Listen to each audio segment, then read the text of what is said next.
Good morning, friends, and welcome back to the Legend Fiction live stream. I just realized the loading music wasn't playing at all, so oh well. We're on. Hopefully, you can hear me okay. Looks like it's in.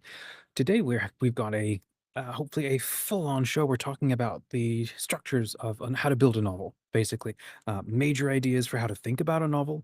I was hosting a coaching call with a friend yesterday, a member of the Legend Fiction community, and thought, this would be a fun sort of deep dive to get into some of these things. We also have two guests, top of the hour. We have Wally Waltner talking about his latest novel. Let me get my notes here again. So Wally is talking about his latest novel called Muse's War, Fugue of Fire. So that should be pretty fun. And then we have Allison coming on to talk about when is it okay to use AI in the writing process. And I think it'll be a good conversation because she's somebody who keeps building very helpful tools, and she's a published author as well. Okay, for those who have never heard of this channel or this community before, hello, I'm Dominic, founder of Legend Fiction. I work full time in branding and marketing, and on the side, I am host this community. It's a micro community of authors who are trying to start and finish their dream novels, and I'm trying to pull together fantastic, wonderful people and make it ludicrously epic for them so that they can get those novels done.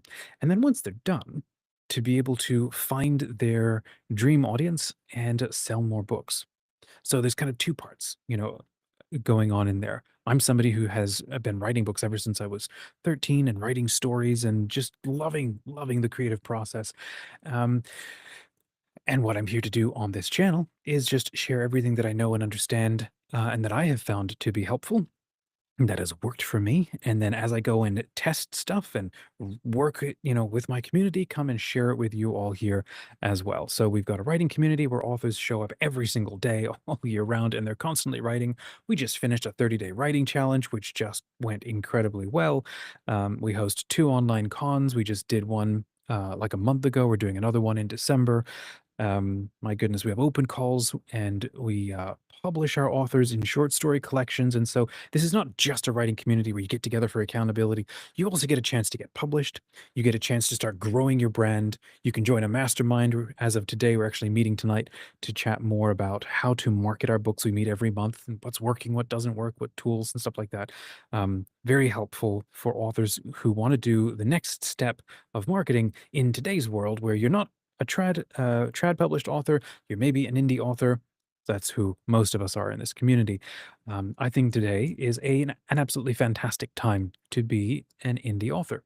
If you can learn some skills, make some friends, learn some different ways to do things, you can sell more books, own more audience, your audience, enjoy the process. So for those who are absolute beginners who have never uh, finished a novel, that's what we're going to be getting into. Well, let's do it right now. Let's talk about building a novel. So I had this question that was shared to me.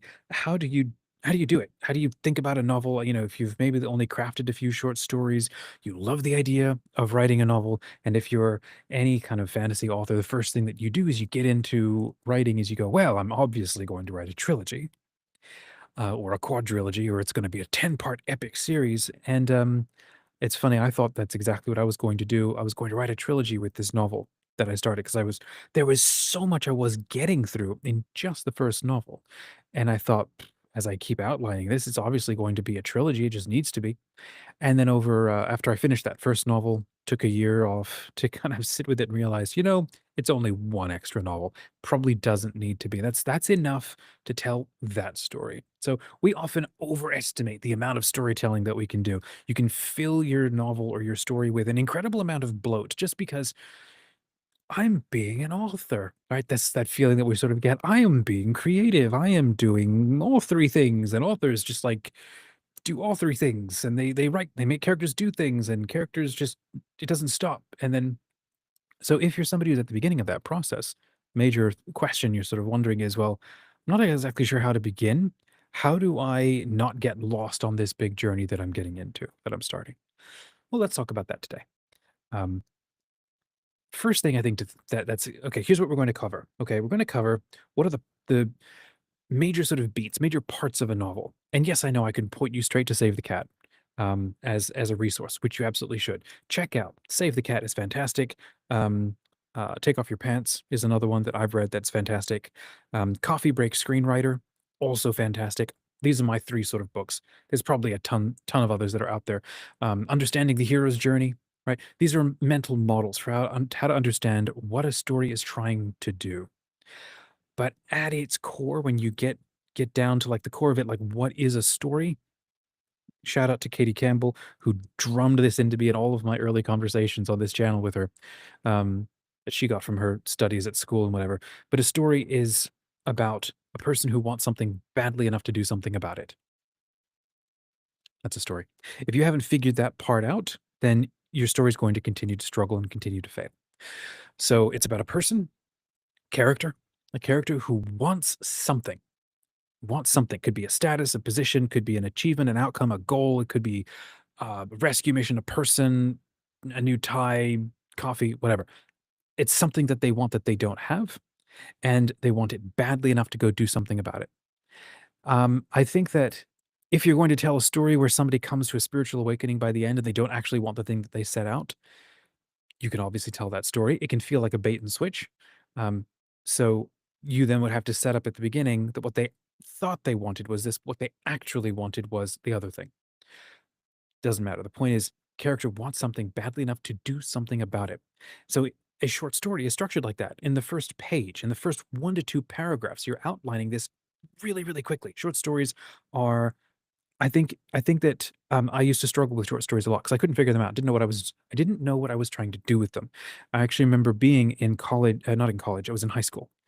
And all of a sudden, one day, I figured out what a high school essay was trying to be. I thought I had to come up with original ideas at every point of this essay and like, oh, there's an introduction, which is, so they tell you in college or in school, right? You got your thesis statement, you build up your position by citing 3 examples, and then you summarize it. And I overthought that to death. And I thought, well, I've got to have like a fantastic original viewpoint that nobody's thought of. And then I've got to, I don't know what exactly I was thinking, but I got to develop it and enrich that. And then I've got to close with a final incredible thing. And then the one day when I actually I went overboard with like Robinson Crusoe, I still don't actually think I was wrong with my interpretation, but doesn't matter. The teacher graded me a bad grade because I was missing the forest for the trees. I was over obsessed with my own thoughts and ideas. But the school was trying to teach me was, can you understand the formula of how to articulate an idea? You got an idea, you have 3 supporting concepts to support your central idea, and then just summarize. So what are you going to say? Say it, recap what you just said. And, it one day, for some reason, it just clicked. It's like, "Oh, this is all it is? Well, I can do that," you know? And then all of a sudden, it just became easy to craft these things because I understood what the formula was. And then I went to college, and it's like, "Well, teacher said I want a 3-page paper about this topic." It's like, "Well, the character does this. Here's 3 examples that support what I think the character does." And then I recap, "And this is why I think the character does this," or "This is the situation in the story." It's just a formula. And once you learn the formula, it's not just about learning to write and create papers. It's literally about learning to structure your own thinking so that you're not just writing off of vibes. So formulas are your friend. Okay, they can make like easy formulas like we did in last week's live stream. Formulas are Google Maps for the adventure that you want to go on. Now you can, freestyle your way across Middle Earth. Do you know how long that's going to take you and how much pain you're going to get into? And you have no idea what traps you're going to like, get lost in. So you can do that, and that's one type of story. Most of the rest of us don't have time to stick around because we have no idea where you're going to end up. We have no idea what you want out of life, what you're going to learn, and so a story, or a novel, is an extremely artificial thing. We try to make it feel like real life, but let's just get something really straight here. It's completely made up. It's completely artificial, right? It feels very real, but you are absolutely constructing everything. And I know there's a point at which, and every author says this, and it's absolutely true. Um, that you don't control the characters, you don't totally control the outcome of the story, and that's true too. That's because there's a deeper layer of something going on that you are trying to understand and explore. But it is also true, it is also a kind of like a, uh, stickers on a finger puppets, you know, doing things and saying things to try to get people to feel and experience what you are feeling and experiencing. So, that means that there's formulas. There's ways to do things that work, and there's ways to do things that just don't work. And if you can think of every movie that you've watched or book that you've read recently, that did not inspire you or did not impress you and is in fact just tanked, it's usually because they just literally didn't follow the rules, the formulas that for thousands and thousands and thousands of years, every human has just grokked, has just understood from a deep, intuitive, internal standpoint.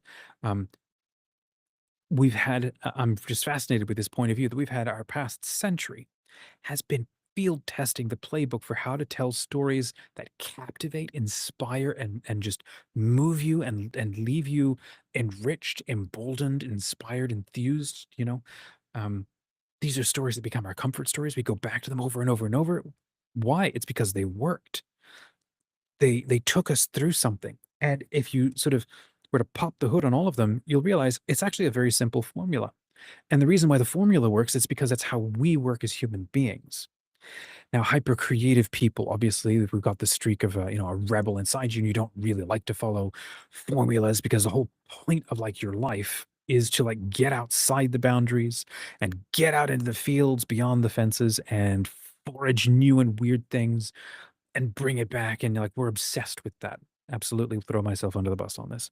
We have to also balance that with an understanding that if you're trying to bring something back for the masses of humanity, for everybody else, or if you're trying to sell something and you want people to buy it, then you also have to temper your passion for all of the new and weird and unusual fringe concepts that you're trying to integrate.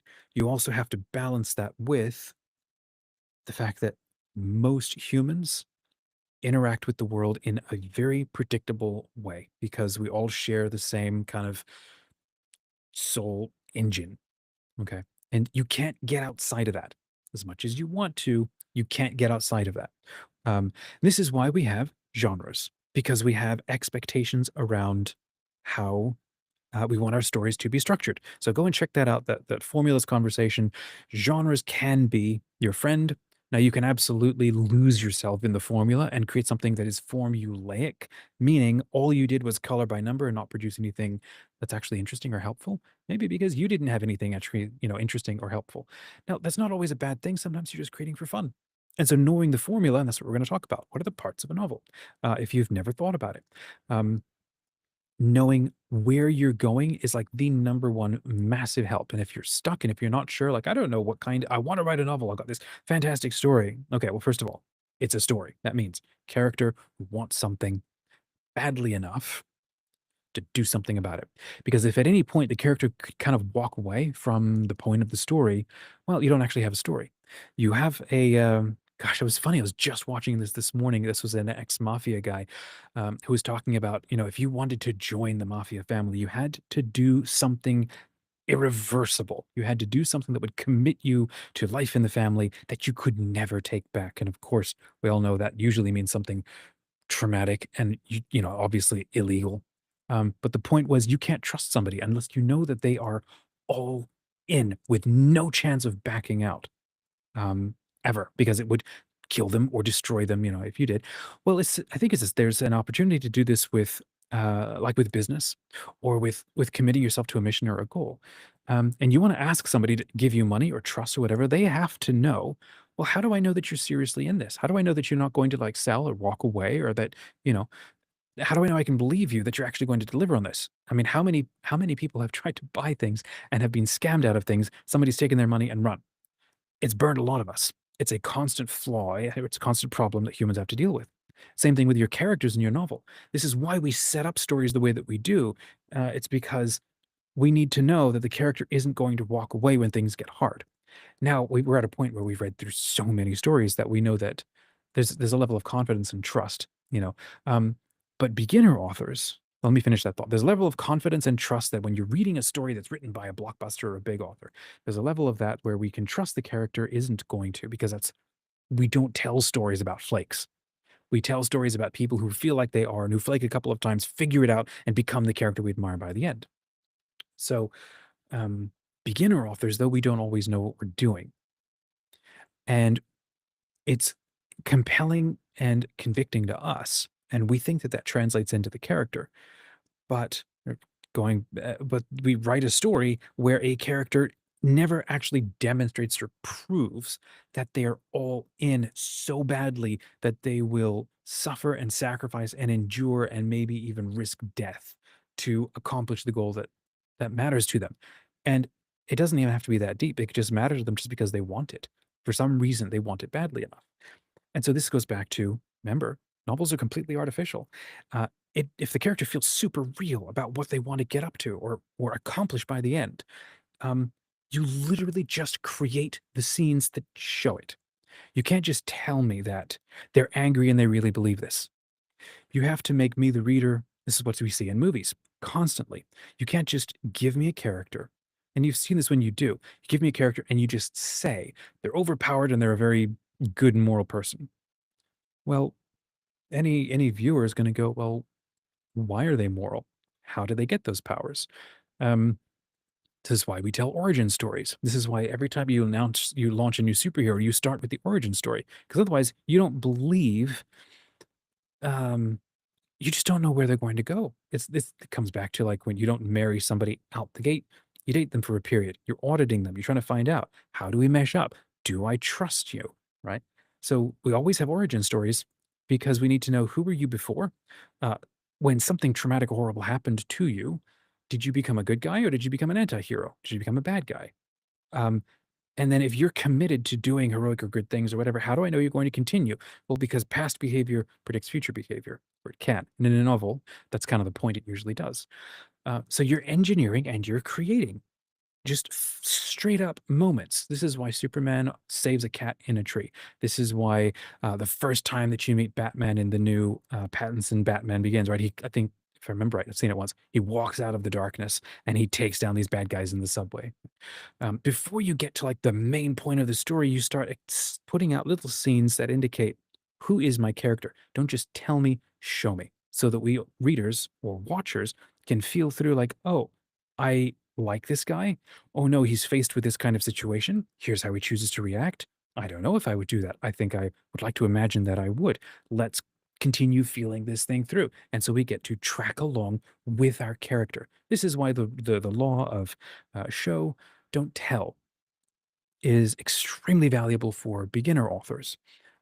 You can very easily just summarize that somebody is good and will never fail at a task. Or you can straight up show someone um, doing it. If you've seen the playthroughs or you've watched the new game First Light, right, for James Bond, it starts with him as an airman in an airplane, and then it is shot down over some abandoned island, and his entire team is killed, and he takes it on himself to defy the orders of, I think it's MI5 or whatever's in his earpiece, and go and rescue people, and then ultimately do the one thing they don't want him to do, but it's the only thing he can do to keep everybody safe.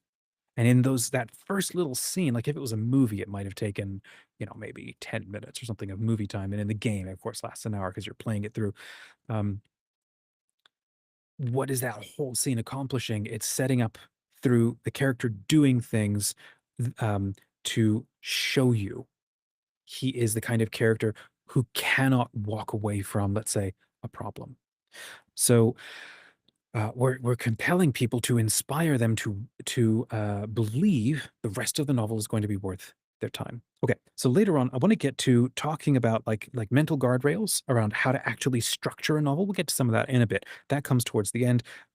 Let's talk about uh, parts of a novel to think about. So I'm going to share my screen because during the last Legend Haven, I hosted a really fun event where we built a novel together. And I'm going to show you kind of what it looks like. And we'll just talk briefly through the parts of um, that little workshop that I ran. It was really fun. We had two. We did a fantasy novel one, and then we did a sci-fi novel one. And so the bones of it are basically there. Um, so here we go. We said, let's build a sci-fi novel. And then we had these key areas. There's story ideas, genre, there's worst outcome, characters, world, theme, midpoint, and ending. And so these are uh, when you're messing around, like, oh, I've got a really cool idea and it sounds very fun and it's very cool in my head. Well, these are some things to just start penciling and thinking about. And you can open a Canva thing, or you can grab a whiteboard and start noting down ideas. So first of all, just write down the story ideas. Like, what are they? Oh, I know I want this thing to happen and this fun thing and this. Okay, just write all of that down, and that's awesome. You should absolutely do that.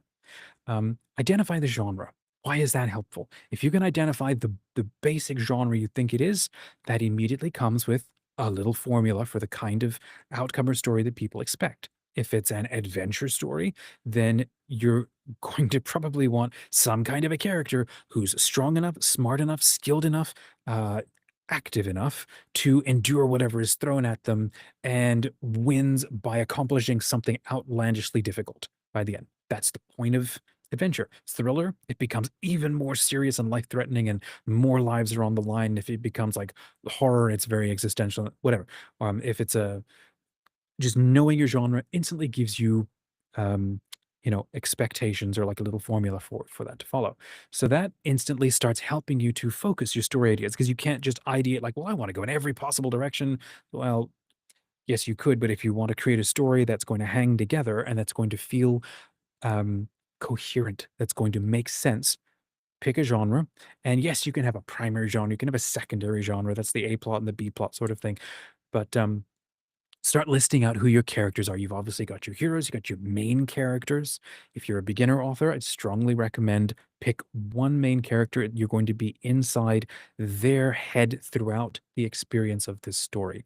Um, you can do two characters and you can bounce between them. If you're doing three characters, that's getting harder because now you're having to interweave these three storylines and connect touch points, and that can start to be a little difficult. If you've never even done one, it's going to be much harder to do three. Um, and certainly beyond three is this is a much harder thing. So pick one main character, and you can have really fascinating side characters, but experience the whole story through the senses of one character. It also is going to help you as a narrator to not have narratorial sort of author glosses and intrusions where the author is observing things that the character is not observing. That is a writing style. It's a lot of classic novels are written that way. Can be harder to do because you can cheat the experience of a reader feeling through what the main character feels through, and it can feel more like, oh, I'm just being told what's going on. So those again, these are my recommendations for what to do. Put yourself inside the head, inside the experience, the feeling, the mindset, the outlook of your main character, and try to stick with that as clearly as possible. List out your antagonists, your villains. Again, antagonists is a good word. It's a big, mouthy word. Villains obviously are bad guys who are actively fighting against or working against your main character. Antagonists could literally be your friends who want to do something completely different to what you want to do. Let's say you're all on a desert island and there's dinosaurs and you want to survive and you want to get to the launching pad or the landing pad because that's where the helicopter's coming in. And then the other guy who's equally, a good person wants to collect dinosaur eggs and wants to rescue some downed triceratops. And now you have conflicting um, goals. Is there a good guy versus a bad guy? Not really. They could be genuinely two good people, but they're antagonistic to each other. And now you got to balance how to weave sort of that story. So again, antagonists or villains. And then you've got your list of side characters. So just start plotting that out. If you're keeping it all in your head, you can forget it. If you start writing it down, it starts feeling real. Okay. So you've got jot down your story ideas, jot down your genre. Here's the fun part. This is the one that we usually shy away from. What is the worst possible outcome that could happen to the characters? Now, obviously, the worst possible outcome is, well, they die. Okay, well, that's yes. And obviously, most of the characters are going to fight that outcome for most of the story. But what's an outcome that they would have to live with that they would never want to live with? Now that can feel really worse. What if somebody is humiliated on stage in front of the entire school? That would be an outcome anybody would want to avoid. I've got a novel that I'm thinking about writing where magic was outlawed, and there was a war that I thought about calling the Handsome War because everybody who practiced magic, their hands were chopped off, right? So that nobody could practice it. And I thought, well, what if there's somebody who could practice magic and nobody knows and he's still got his hands? What could be the worst outcome? He loses his hands. I don't know that I really want to go there, but that actually feels like the most obvious thing that would need to happen. Well, how could somebody learn to do magic if they didn't have hands? Well, that then opened a whole new second half of the story thought. Okay. So think about, based on the theme and the genre, what could be the worst outcome? It could be losing something that matters to the main character, losing access to something, losing a sense of comfort or an idea that was important, losing a person. It usually involves some kind of a loss, right? If you're familiar with The Hero's Journey by Joseph Campbell, the character starts where they think is normal, and then they progress down through a series of um, adventure points that are challenging them and inviting them into the adventure of the story. And at any point, they could walk away from those, that top sort of quadrant. But then something happens that pushes them down into like the underworld. And what is the underworld? It's not always necessarily deep underground and dark and so on. It's a mythic sort of idea for the sense of being far away from everything safe, being outside of everything normal, being forced to challenge or do things that you would never normally want to do. And it feels scary, it feels terrifying, it's not safe. And in you usually don't feel think about this as we are as normal people, not just as characters. When you're in a place where you don't feel safe, you have a couple of instant reactions, right? Fight, flight, freeze, fawn. Well, evolve would be another one. And that's why we tell stories, is because most of us get into situations that we don't like or are bad for us or are dangerous or whatever. And we run away from it. We desperately find a way to go back to our normal life, and it is all of those reactions that you usually make your side characters do. The NPCs do. If you pay attention to this when you watch almost any thriller movie or action movie or any other story, you got your main character, and you don't just make the character, I'm in a dangerous situation. What should I do? These are the options on the table. Okay. Well, that's a very boring mental monologue. You don't do that. What do? You take that and you externalize that. You surround them with a series of other characters, and then you make them go through the decisions that you don't want the character to go through. Why? So that you can observe that and the outcome and then not do it. Like if a character is hiding behind like a big block, you want to avoid the monster. You can't just say, oh, it's a very dangerous monster and it's going to kill you in this particular way. Think of War of the Worlds. Where what is it? Tom Cruise is hiding inside the basement and he's wondering, should I go out? Right. And then he sees a guy come running across, and then he's captured by one of the tripods, and then it punctures him and, drains him like it's a thriller movie. What does that scene accomplish? Well, it shows how they work, but it also, for the main character, it's a visual, externalized way of showing here's what could happen if you leave. So don't leave. Think of a different plan. All right. So don't just make your character think about things that could go badly. Just straight up create NPC characters in your story who experience that. And the nice thing about sort of doing that is you're adding to your story runtime. You're adding maybe another chapter or another little scene to your story or a moment, because you're externalizing everything.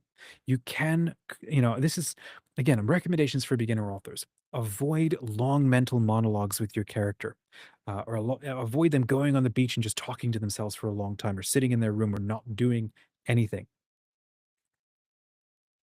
Make them do things. Make them interact with people, put them in conversation with somebody. This is why Disney, for example, always has their princess characters always have a little side character. Why? So they literally have something to talk to. In Castaway, Wilson the beach ball, it's not just a psychological sort of thing that we do when we're abandoned and that will humanize anything and talk to it. It's literally also done for us as the audience because he's alone completely by himself. Imagine him not having Wilson and he's just sitting there talking to nothing or himself. It would look more insane than it actually is. It's also something done for us because he literally needs something to talk to externalize what's going on in his head. And even though in a novel you can crawl up inside a character's head, um, putting somebody in conversation with somebody else is more interesting. It just makes for a faster paced seeming novel. Things can happen more. This is why I love the advice. And I don't remember who said it, so I'm just going with it. It's called splitting your Frodos. That's how I call it anyway. It was this idea that I once learned that Tolkien had a singular Hobbit idea. And as he started writing the story, I don't know if this is true or not, but go with it. He took that one Hobbit idea and he split it into four Hobbits. So you've got the sensitive, visionary hobbit. You've got the sort of dumb golem, the gardener, Sam, obviously. You've got the sort of responsible, forward-thinking one, maybe, and then you've got the crazy one who gets into everything. any one of us are all four of these all at once. But for the sake of a story, you take all of those and you split them into multiple characters. They're kind of like parts of it, a single person's psyche. Okay. So that way the main character kind of seems like the same one. And then you make the parts of the character that are inside his head, like there's the strong savior golem part. You've got the neurotic, your nervous system. You've got the part that seeks safety. You've got the part that seeks bravery and adventure. You've got the part that just wants, I don't know, a very calm life. All of these are parts inside of a character, but when you're telling a story, you just turn all of those parts literally inside out, and you turn those into characters that the main character decides with, takes advice from, and then decides what to do. This is how you make your main character seem sort of noble and sane. Just make sure that they're not so flat because you made everybody else super interesting.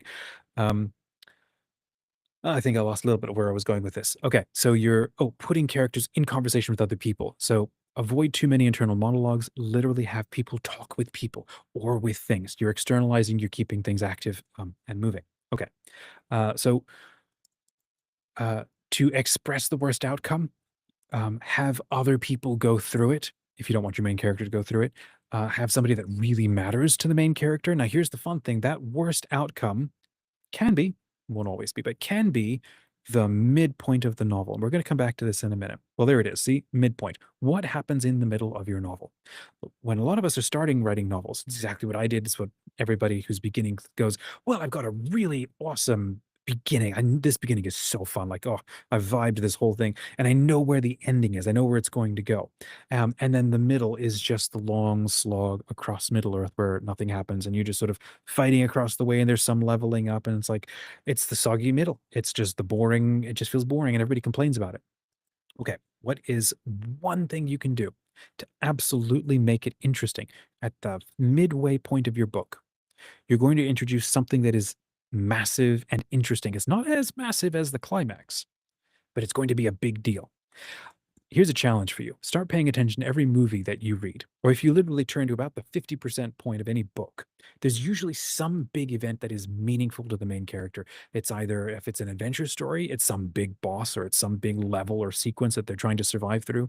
If it's a romance, there's going to be some massive defining um, interaction or a loss of a relationship, or it was bad before, it's going to get worse now. If it's like a heist, they're going to half win and then it's going to get even worse. Usually the midpoint has some kind of a win for the character and then it gets worse. Um, Usually because the character, what you want to have happen to your main character is the last chapter of your novel. If your character starts out as a selfish so and so and you want them to be heroic, that last scene where they're standing on top of the building, staring off at the sunset, realizing, I can never be who I was. I must continue being the kind of sort of heroic person that I can never not be anymore. And, I want their respect and admiration I want to keep helping people or whatever it is. The whole reason you're writing your novel is because you want your character to be who they are at the end. And you're going through this whole process and you want to take your readers through the whole experience of this.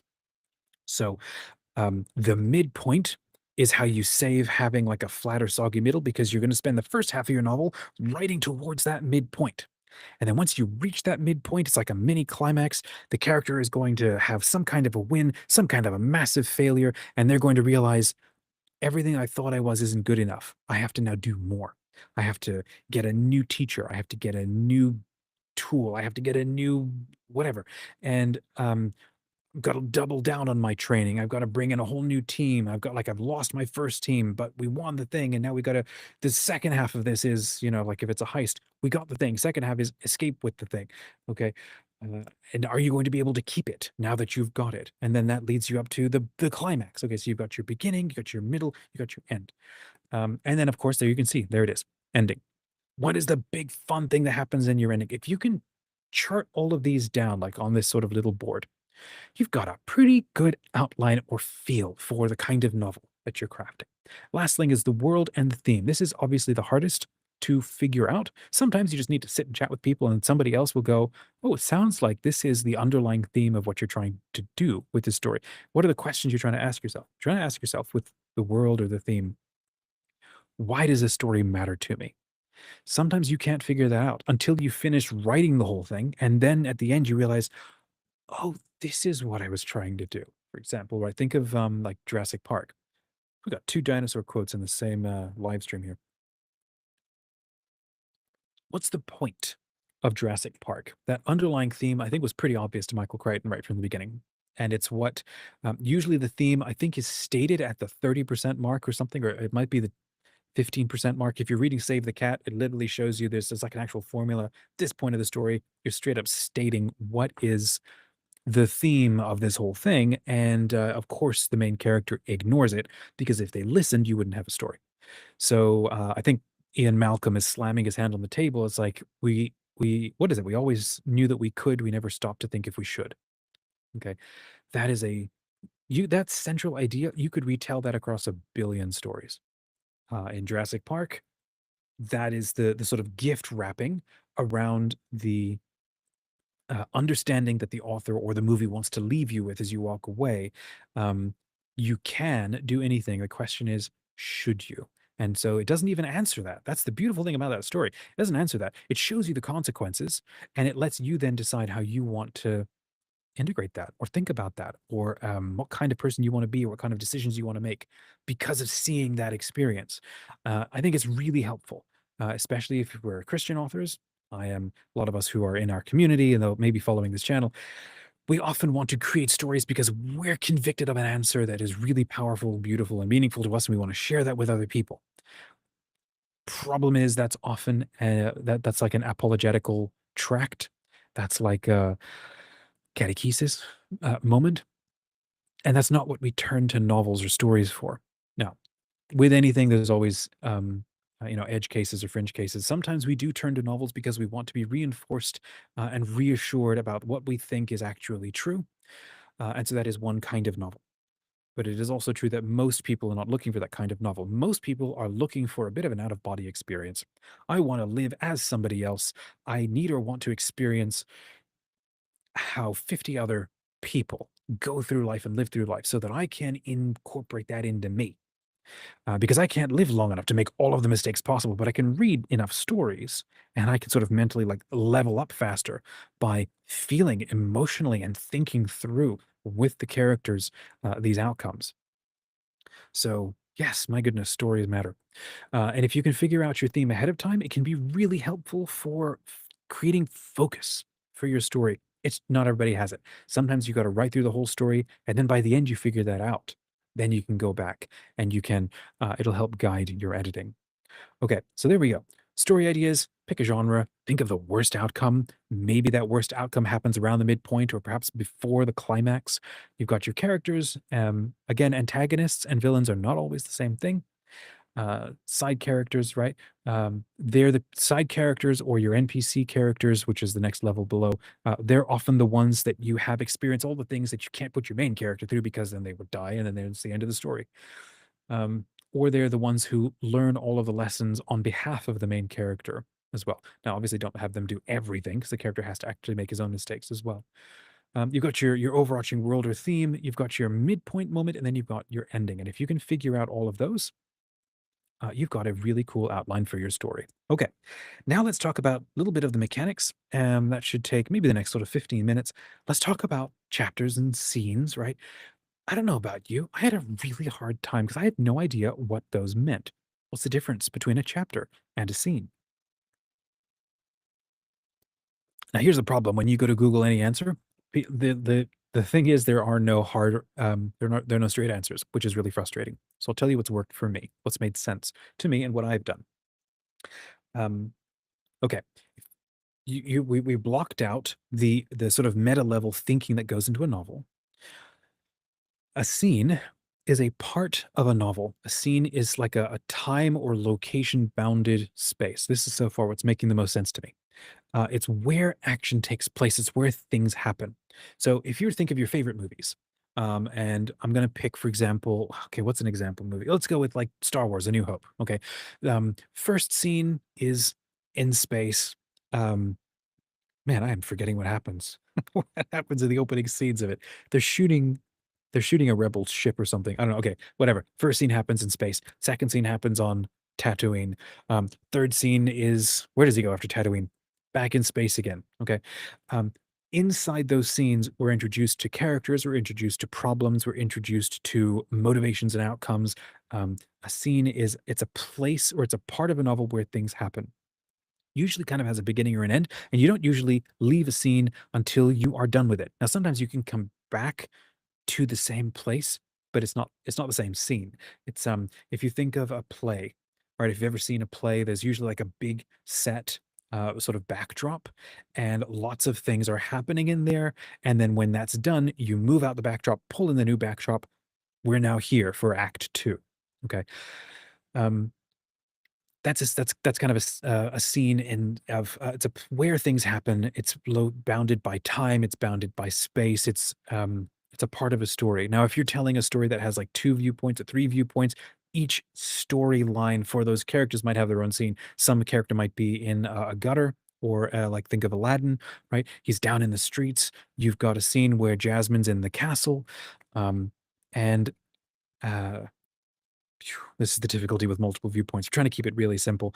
The scene where he is Aladdin in the streets is one whole scene, and it kind of ends, I think, as he introduces her to his home and then look at the castle. Okay, what we're doing is we're experiencing one viewpoint. We're experiencing his world. We're setting him up as a character and what he's up against and who's against him and what he wants to get out of life or where he wants to be. And then when that's done, then maybe you shift to a new scene. Think of, I don't know, like what Game of Thrones, you have a scene set in Winterfell. We experience a bunch of characters, and then, the king shows up and he challenges the guy to become the hand of the king. And then when that's done, we then move to a new scene, which could be like the Red Keep or somewhere else in the world. And then new things happen there.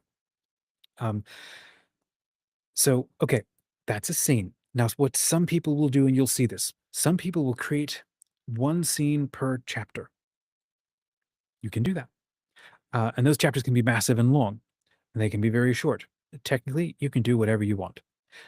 Here's what I found works though. So some people will do one scene per chapter. Some people, if you're like Brandon Sanderson, you will have a chapter that will have a bunch of moments in it. There might be many scenes in it.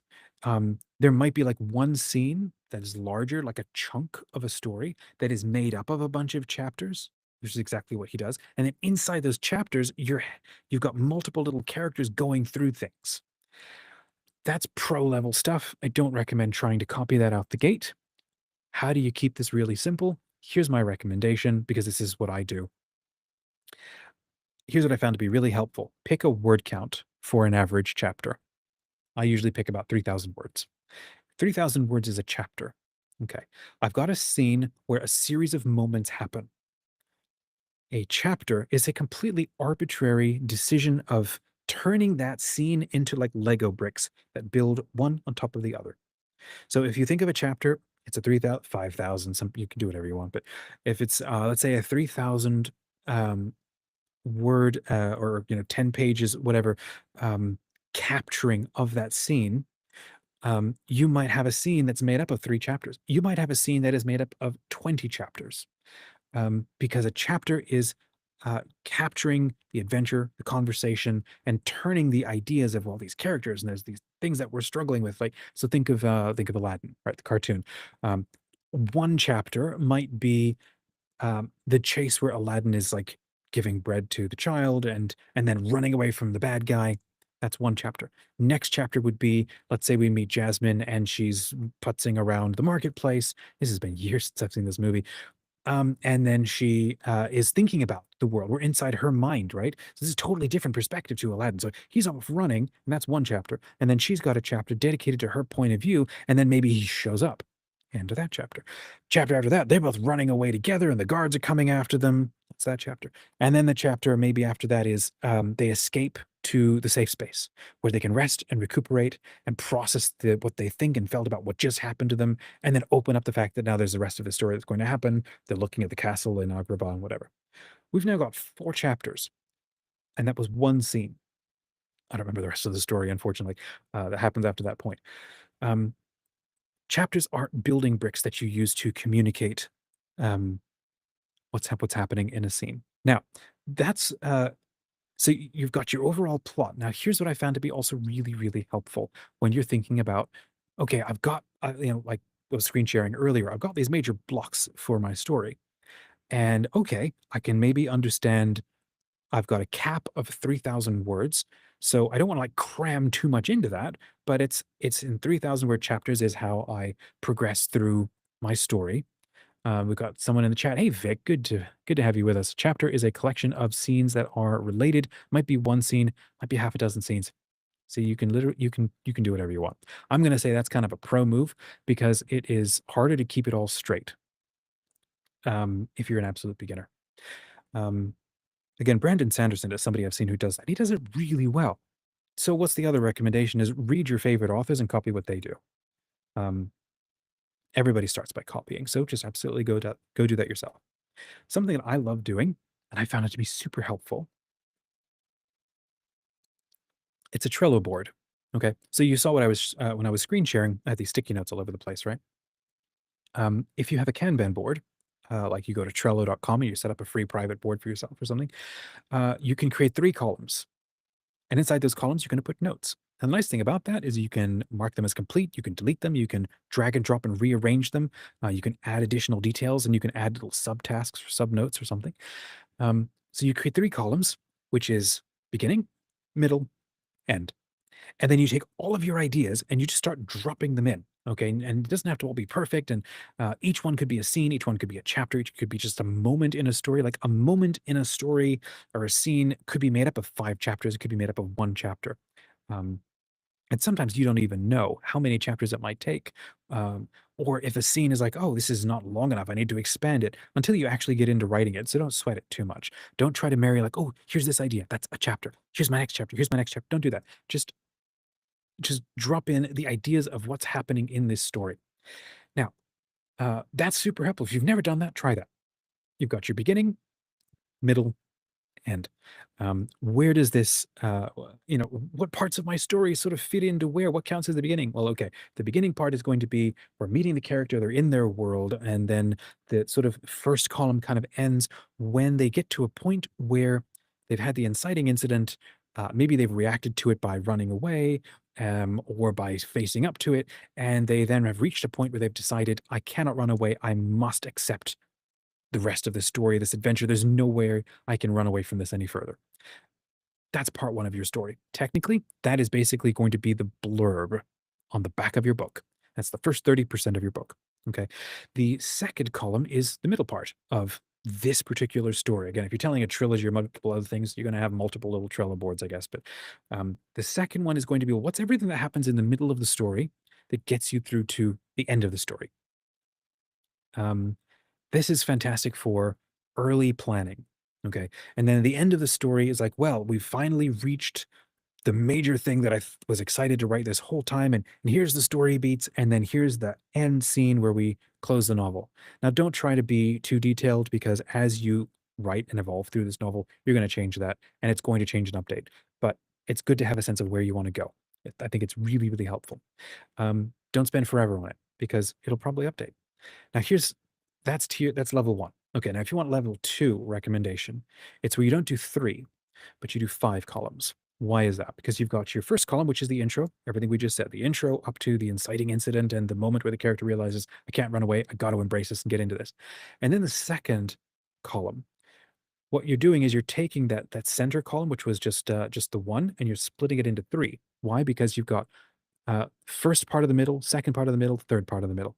And you're going to slot character growth moments, character realizations, moments of the story into those 3 columns. So usually if it's like, that advice, which is if you're trying to draw a line, you need 3 points to prove that the line is actually going where you think it is. 2 points shows, okay, I think we're going in the right direction. 3 points definitely shows that we're in the right direction. Or if the third point is like somewhere else, like, okay, we're going the wrong way.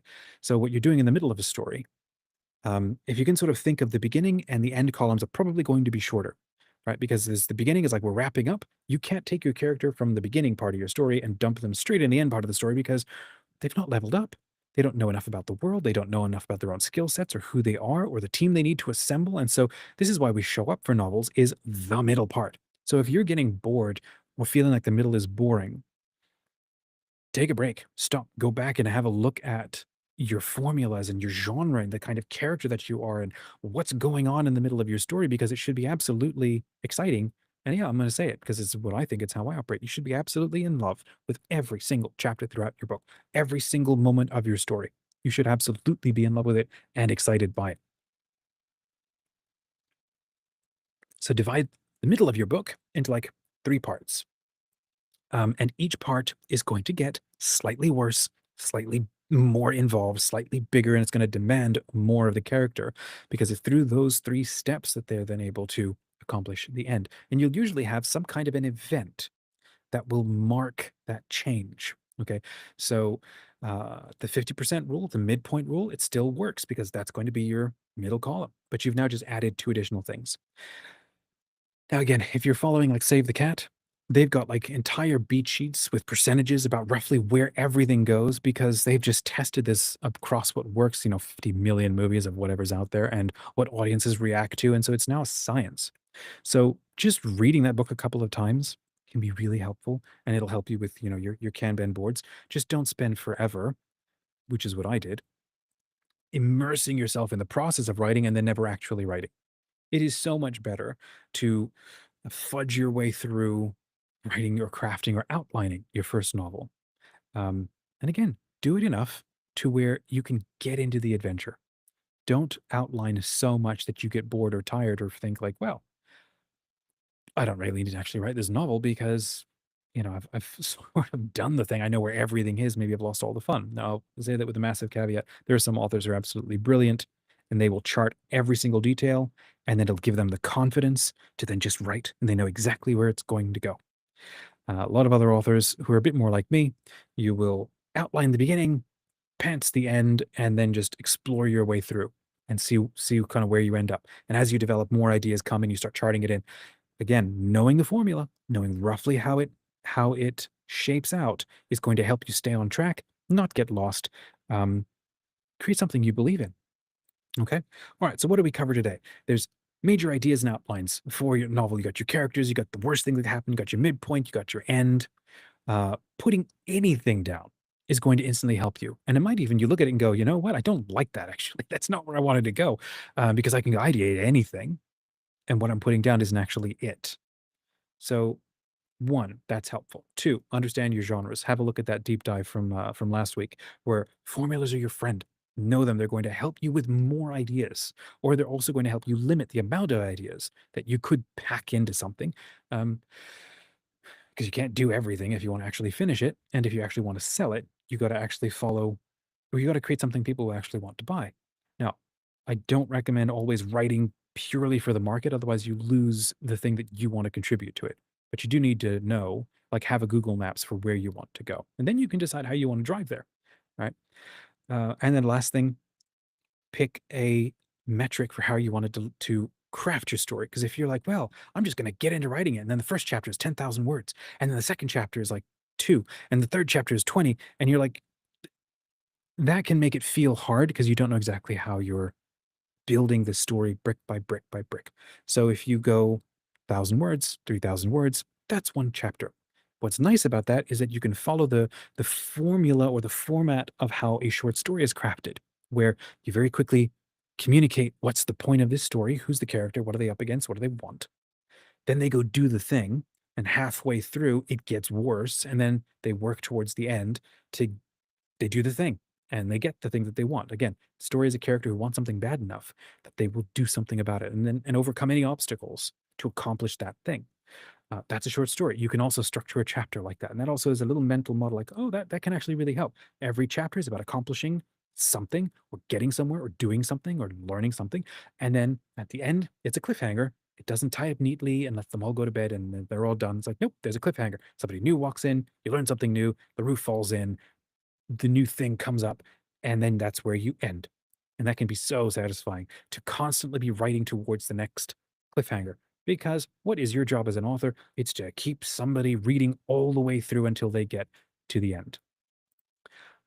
Vix dropped in a question. How do you navigate that moment when you've been writing a ton and then you come up with the great idea that will make you reevaluate everything that came before?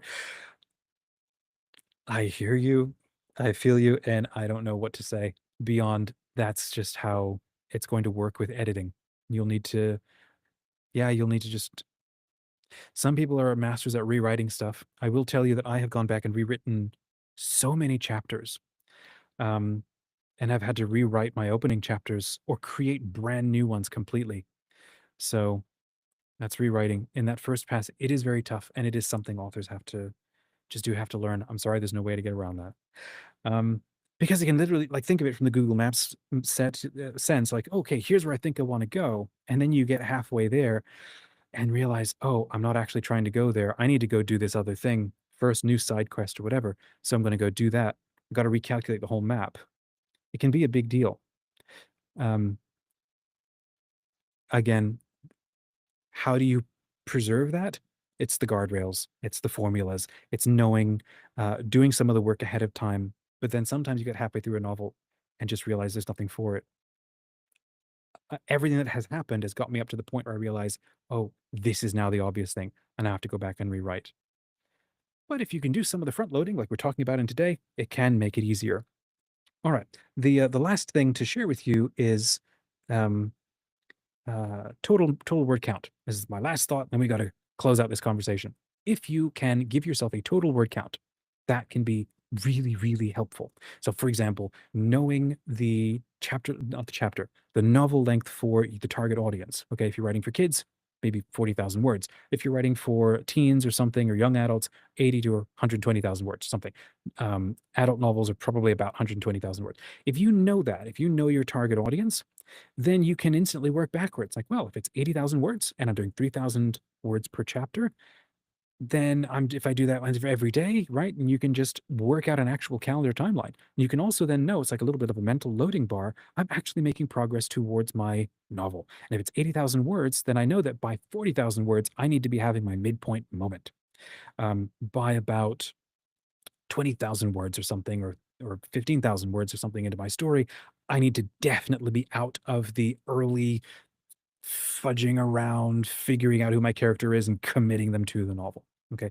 So keeping those three things in mind, you got your formulas. If you think of like a word count, that can give you the guardrails, mental guardrails for like the building blocks of your story, which are going to be your chapters. And then scenes are the blocks of time and space where a story happens and everything that happens in there and all the chapters that happen in there before you move on to the next part of your story. So if I've missed anything, please let me know in the comments, and I would love to come back and chat more with you about how any of this can be more helpful. Um, yeah, and anything that I've missed. But this is what's made sense to me, and it's how I literally got through my first novel. All right, that's the end of our section. I'm going to bring in our first guest. We have Wally Waltner. Testing, Well, testing. hello. Wally, welcome. How are you, sir?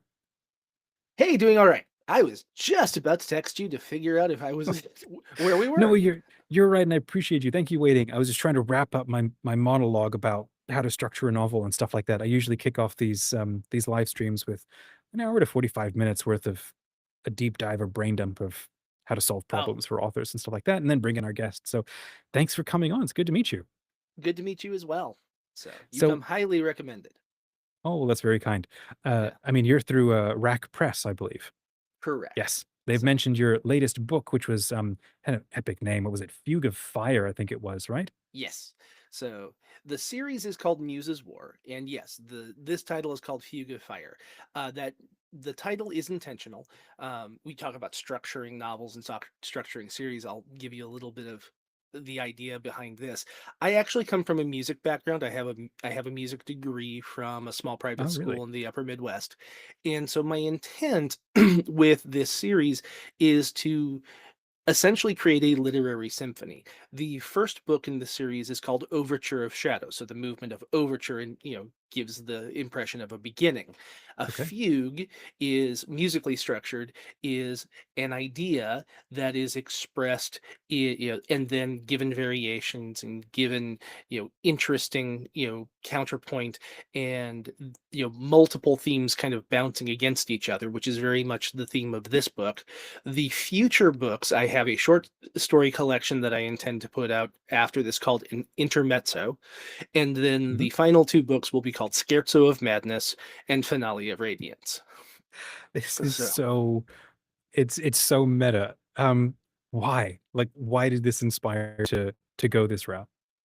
Um, I've always been a storyteller, but it's the Mhm, media, the only thing that's really changed is the medium. And so music is not only a big part of my life, it is a big part of everyone's life. mhm, And music a is a cultural phenomena that I think more that reaches deeper emotional mhm. places. Yeah. And it was Mhm. funny because last night it in was Wednesday night, and so I was at church, and actually our music minister, who is a young guy who's actually reading the book, and surprised me when he said he was a little bit, but he was he was talking about how a song you will remember for years when you can't remember what the pastor's homily was last Sunday. Right, right. Mhm. No, So it yeah. incorporates so much more of the well, the soul and the mind and the emotions and everything. Okay, do you have a copy of this book you can wave around and show us? I think you just launched it, right? Yes, I did, and of course I don't. And so it was Ah, like, okay. but I didn't Do you have a even copy of the first one? uh, not handy. If you give me, Okay, no worries. I love authors when they can sort of wave them around. Okay, can you give us a what's the blurb of the book and oh, why is it? Yeah, what is the story? so for Fugue of Fire, the, Hmm. there has just been essentially a near miss cataclysm, and Okay, the sacred sword of the kingdom has been sacrificed in order to keep that from happening. so this is a But fantasy novel. I'm high fantasy. I'm correct, guessing. yeah, Okay, epic fantasy. nice. The the um, if you think of creativity as supernatural, Hmm. and if there are people who are supernaturally creative, Hmm. and they become these icons of society, and they help shape a culture. And the kingdom of Brahman, which is the setting of the book, is has a handful of these muse touched individuals, Hmm. and it because of that they create a cult. They spend nearly 2 millennia creating a culture around this notion of using beauty to shape the good, the true, and the beautiful. Hmm. And so when and you learn through the first book, one, you didn't that there's more to it than just divine inspiration. In fact, it's Hmm. very different, and that knowledge has been has been suppressed. And Hmm. now there's a whole question of, well, what is it that and because that knowledge had been suppressed, the near miss cataclysm that happens at the end of book one, you ask, well, could we have seen this if we had actually been more forthright about the nature of what this gift is, Hmm.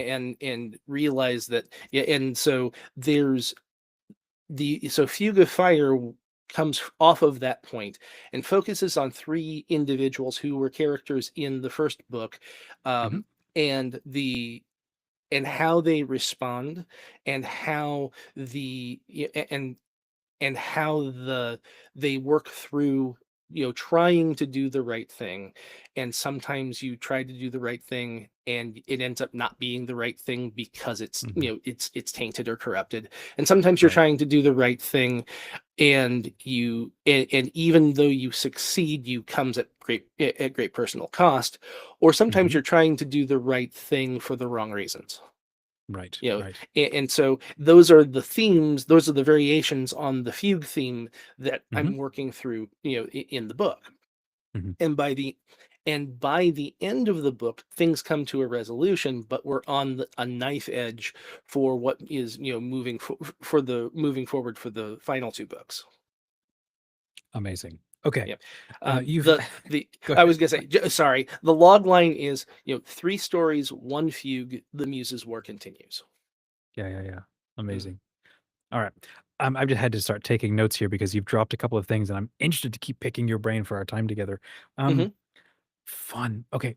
What uh, what inspired the story? Obviously, it's coming out of your disciplines and skills in music. Mhm. But what inspired the actual story? Like, why did you do it at all? The story comes and it's interesting. Um, the story is one that's been rattling around in my head for a long time. I've Mhm, always been so along with being a musician, amongst other of my geek creds, I have been a long time role playing game person with you know Dungeons and Dragons and GURPS and Traveler and Savage Worlds and homebrew systems so the and I've always been drawn to the bard archetype.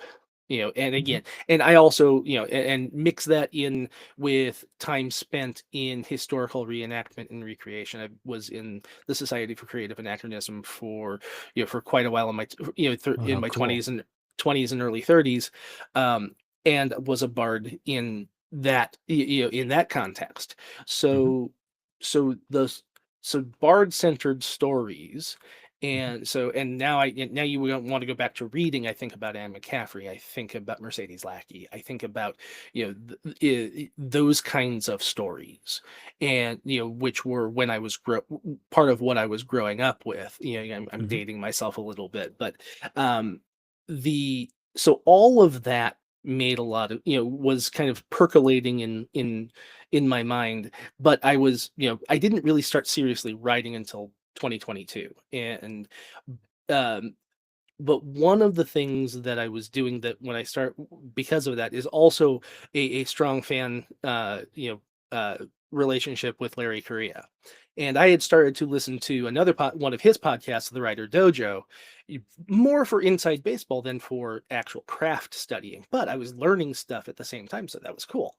Um, they had a guest on. His name was Craig Nybo, who was also a trained musician.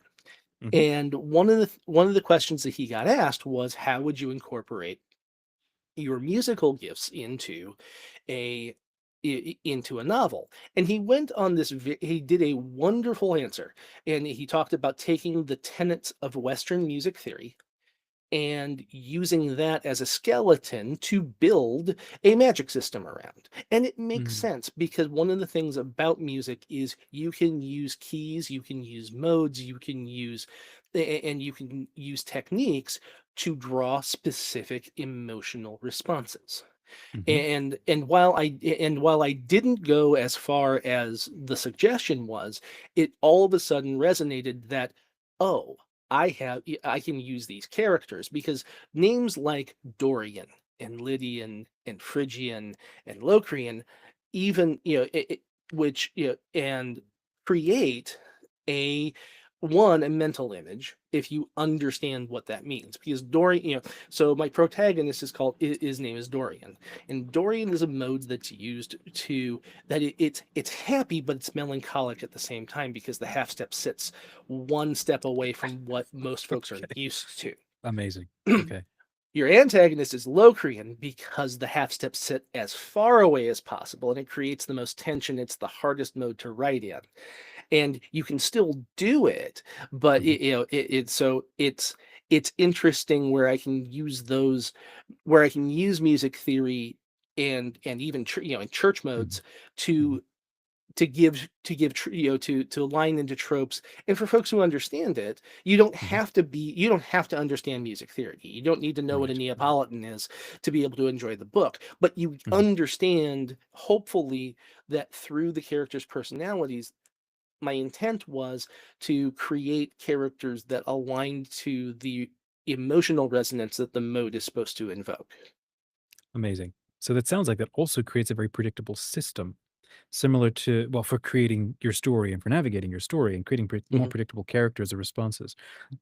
Over in the I I mean, I've played music I wouldn't say my whole life. It's been 10 years since I picked up an instrument, but I used to do it constantly as a kid. And I was never as nerdy as you are in actually understanding what I was doing. But over on the other sort of novel writing side, I like the more psychology level of things. And so you might have archetypes mhm, as a system or a mode of how to uh, create consistency for your characters, but you're doing it through music, and that's mhm. amazing. Okay, what's your origin story? Um, and how did you get to where you are now? So I've always been a storyteller. I'm a farm kid from South Dakota, and Okay. of course, and grew up 10 miles from the nearest town. Mhm. And I grew up in a time when there were only three television stations, a fourth if the wind was blowing in the right direction. I had, and cable TV had just, just arrived in this town I went to high school in when Mhm. I was in high school.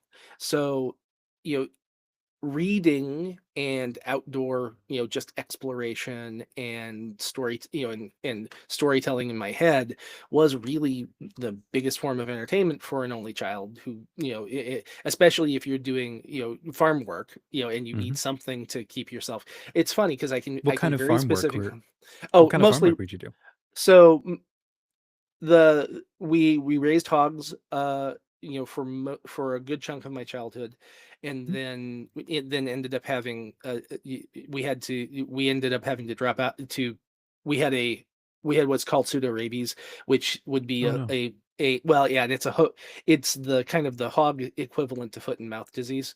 So Okay. once you're there, you basically can't, you have Mm. to, like, you have to get rid of everything, and Restart. you have to, yeah, Yeah. completely restart. But we also did row crops. But it's I can very much remember we had an old feed, a vehicle, and it had and you put grain into it and would grind it and create feed, but it was old and rusted out.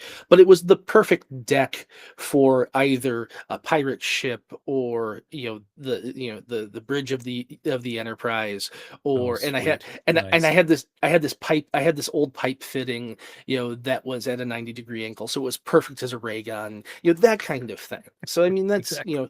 Yeah. um, but like I said, I had pursued music. I knew I could write, and Mhm. I had a teenage, angsty poetry phase, and I was editor of the school newspaper, and so, that was always there. But I didn't start really, getting into writing until 2002. I had mentioned Mhm. Larry Correa before. He was the guest of honor at a convention called FenCon in Dallas, Mhm. and when Larry is named guest of honor, anywhere, there tends to be a little bit of controversy that follows him. And so it So was say why, because I don't know um, anything. Maybe I do know uh, the name, but I don't yeah. recognize him Oh, right now. so Larry is an outspoken, and I don't want to put words in his mouth, but he is strongly for the Second Amendment. He's strongly for personal freedom. He is strongly he bucks the traditional publishing, preferences by a fair bit. Okay. Interesting. Okay. um, and so and so because of that, when he's invited places, sometimes, like I said, there tends to be some vocal opposition. Okay. I went to that con to support him, just, Mhm. yeah, and as a result, ended up networking with a number of the Raconteur folks. I Mhm. knew Ian. I had read his books before. I knew Cedar Sanderson. I had read her books before. So I mean, I wasn't going in completely cold, but I hadn't been part of the fandom Mhm. for a long time, Mhm. and so I was coming in new. I met people, got some, got some encouragement, and ended up saying, well, let me try writing a few things and see what happens. And they liked it. And so I did a few short stories. In April of 24, they asked me if I wanted to do a novel for them. And so that's where, I started the long form stuff. And I had written short stories in the same universe that had been accepted, so it worked out really nicely. Nice. That's fantastic. Okay. Uh, You've had so you this is now your second novel in this series. Correct. How was the reception for the first novel? What did people love about it? I think what people really appreciate, so without, I think people appreciated the magic system. It was different while Mm. staying true to things that were comfortable. Mhm. I think people enjoyed the world building. Mhm. And I think, and one of the things about having an active imagination and a lot of time is you think about these things, and you Mhm. think about, where do I want to draw from? And so, I have put a lot of thought into both and I don't want to sound too pretentious or literary, but I've thought about the philosophy of it, Mhm. of this system, and really. at a deeper level what the place of art in society is, and Mm. what the nature of inspiration is, and Hmm. how the divine expresses through us Hmm. in the good, the true, and the beautiful. Yeah. Yeah. And when we create things with that in mind, we create things that last. When we take that away and move into utilitarianism, and things like that, yes, you get function, but you get nothing for the soul. Hmm. Hmm. Yeah. Okay. We're gonna go there. I want to understand more about this philosophy. Okay, this is I got three things that you've mentioned that now really intrigue me. So let's see. Um, well, let's start with that's you've come back to this point: creativity as a supernatural engagement or involvement with the divine. And then I want to ask you about like how do you handle religion inside your fantasy or place of art and culture, like outside of your novels, like at Mhm. all. Like I want to understand where you come from. So you're obviously somebody who you're what's the phrase that I've fallen in love with? A faith inspired fiction author. I Mhm. think we both share that. And I'd love to understand more about this. So that point you've said now, creativity as a supernatural thing. For those who've never heard of this as a concept, because like, oh, it's just neurons firing and I'm having fun inside my own brain with my own, brain juices. Um, you've got a totally different sense about this. And I'd love to understand more. And frankly, I think it's a both and thing. Mm, No one can, so talk about music from a scientific standpoint. And I had mhm, some wonderful conversations, and I knew because I was, academic, I knew that they existed. But when there was a study done where a musician was, basically put in given a scan, I don't remember the specific, it was an MRI or a CAT scan or something like that. But mhm, basically they were looking at this person's brain for activity, for mhm, neural activity. Now, if they're sitting and doing nothing, if they're doing nothing or doing something unrelated to music, you have a certain level of activity going on. But mhm, when that person starts listening to music, their brain lights up mhm, because they're stimulated through it. And of course, because the brain is where emotions sit, your responses to that create that activity. When the musician plays music, the entire brain lights up. It's not mhm, and it's not limited to left brain, right brain. In fact, it's both, because music in so many ways is an expression of mathematics as it is an expression of emotion, mhm, because of the technique, and because of the timing, and because of the mhm. pattern recognition. So Yeah. playing Music is music like the emotion of math, right. which is So, beautiful. And it's, yeah, sorry. and I'm sorry, there is no random set of circumstances that that creates a brain to that level of detail. Hmm. So I mean, so yes, I think there has to be a divine, design to that, Yeah, to be, agreed. now I express that in the book, and this will, and for folks who are, and I'm into the second book, and the first book is a year old, so I don't mind spoiling a little bit. What Mhm. you, what if that activity was food for an extraplanar creature? Ooh, interesting. So, and not, and of course, if you don't Sorry, you have, used a very specific word. You said yes, extraplanar creature. Please yes, unpack that for the oh neophytes. yes. So the idea of, so you know what is and it's a symbiotic relationship, but it also could be a parasitic relationship. And I'm drawing back the heralds of Valdemar. I'm thinking about the Trill. I'm thinking about those places where there's, where uh, there is something live and sapient that is drawing in, sustenance from from that brain activity. And Sapient versus sentient. What is the yep. difference? um and the Venn diagram is actually a fairly uh, tight circle, but I Okay. believe if I you, of course, you'd ask me a really hard question. I think As I sentient comes from like Yeah, wisdom, right? Sentience right, is conscious activities. No, sorry. Sapient is wisdom level consciousness activity. Sentient means base level consciousness. yeah. Um, base level self-awareness or something.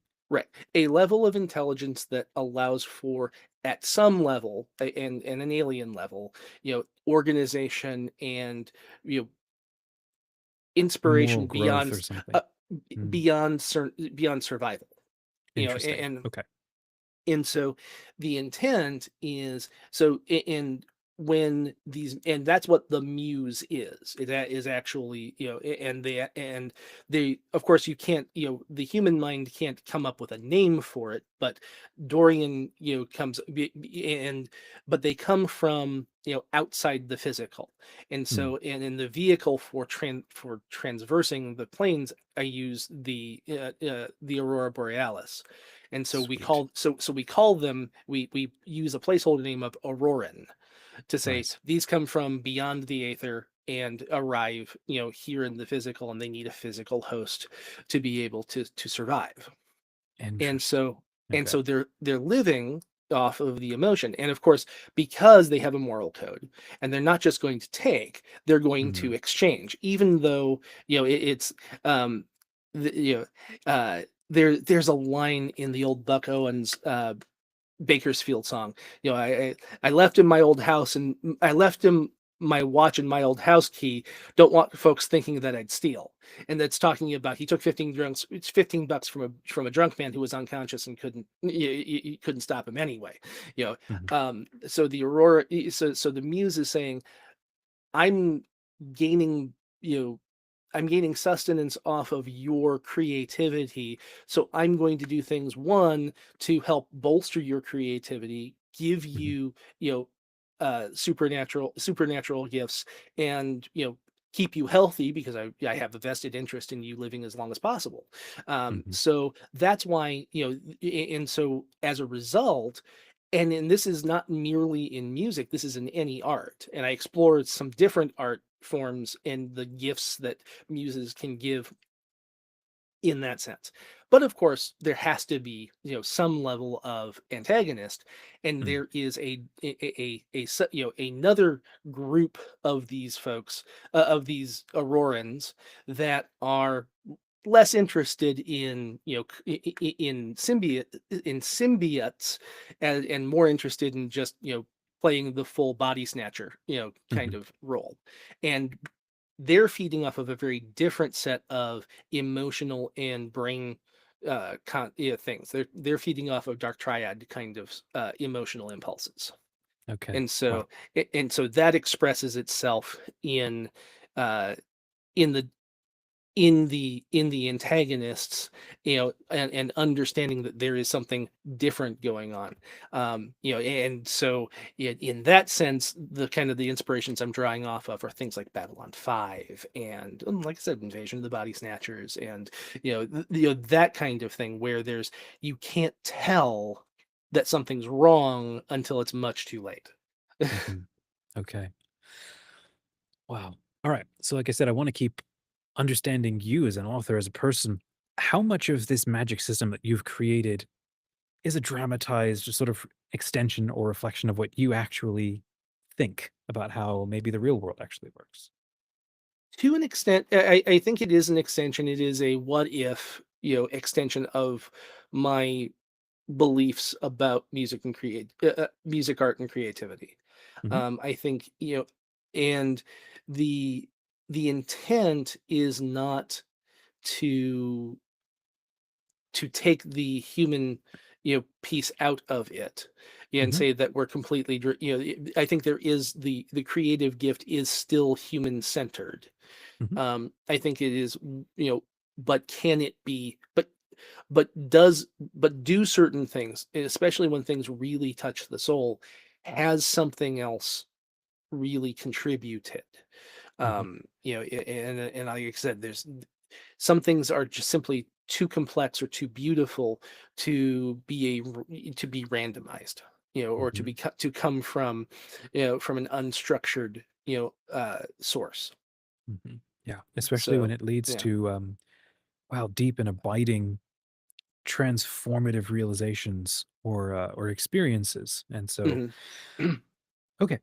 Um, you said something interesting, which may be a little bit of a side quest, but you mentioned creating a culture. And as somebody who is doing something extremely cultural, such as music, um, how would you define a culture? Right, it's something that we create in our stories and in our worlds. But as we look at our world around us, one thing I see is maybe it's not a source. How do I say this? It's not the source of our problems, as in the first world West, but we have definitely lost a sense of culture building. It's not a thing that unifies us anymore.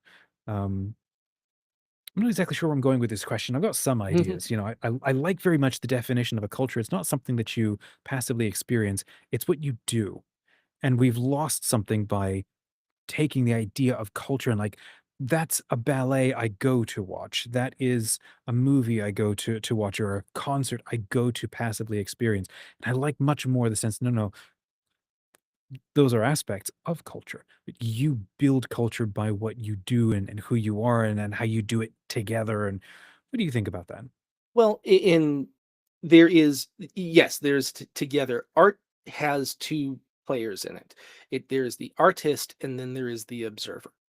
And one of the things that I think we've lost in not only broadly in culture, but also in the creator community is that yes, the artist has autonomy to create a vision that they, you know, align with and believe in.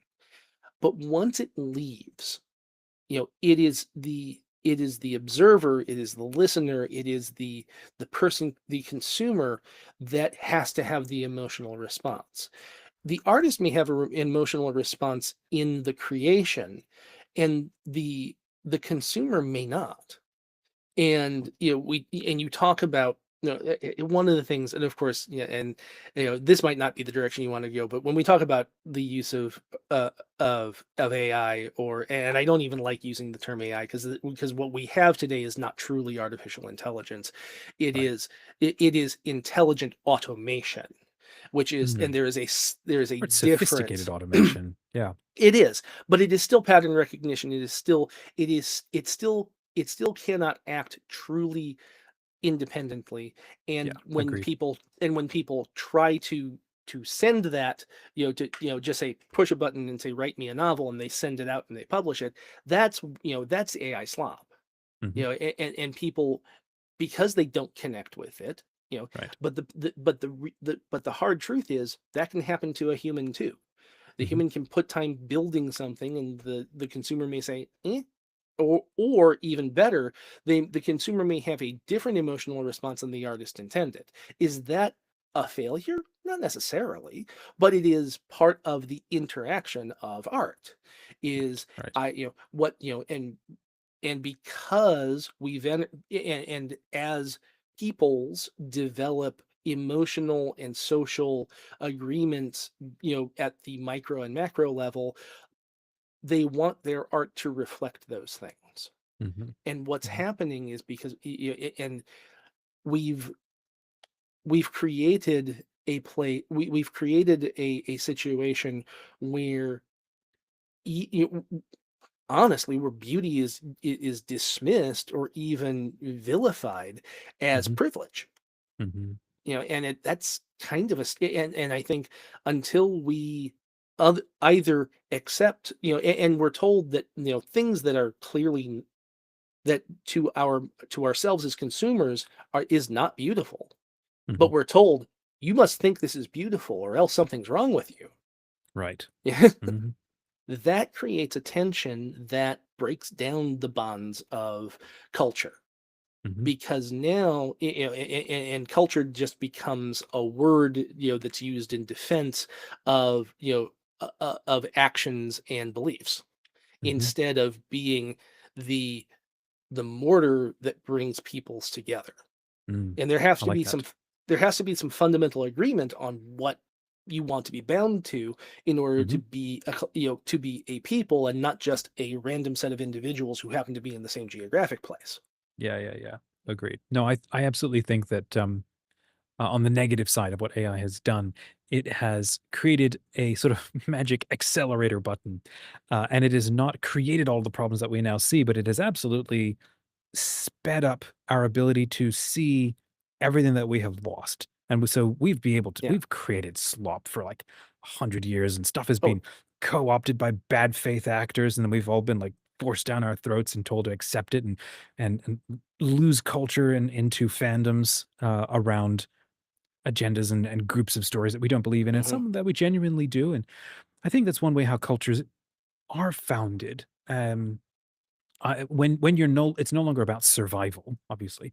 I think a culture is it's like the seedbed, or it's where everything that you've described about our engagement with deep, mythical, timeless things and truths and people and persons that are mhm, extraplanar, as they integrate with us, some of them adopt us or have very distinct vibes. And that's how you get specific cultural, the Norse versus the Greek versus Mesoamericans. Like, they're so deliciously unique. It's because, well, as the Gospels talk about, each one has their own principality, and that principality has got a very specific vibe which instantiates as a culture and as a series of not just rituals, but of ways that you live and dress and use the natural world to clothe ideas and so on.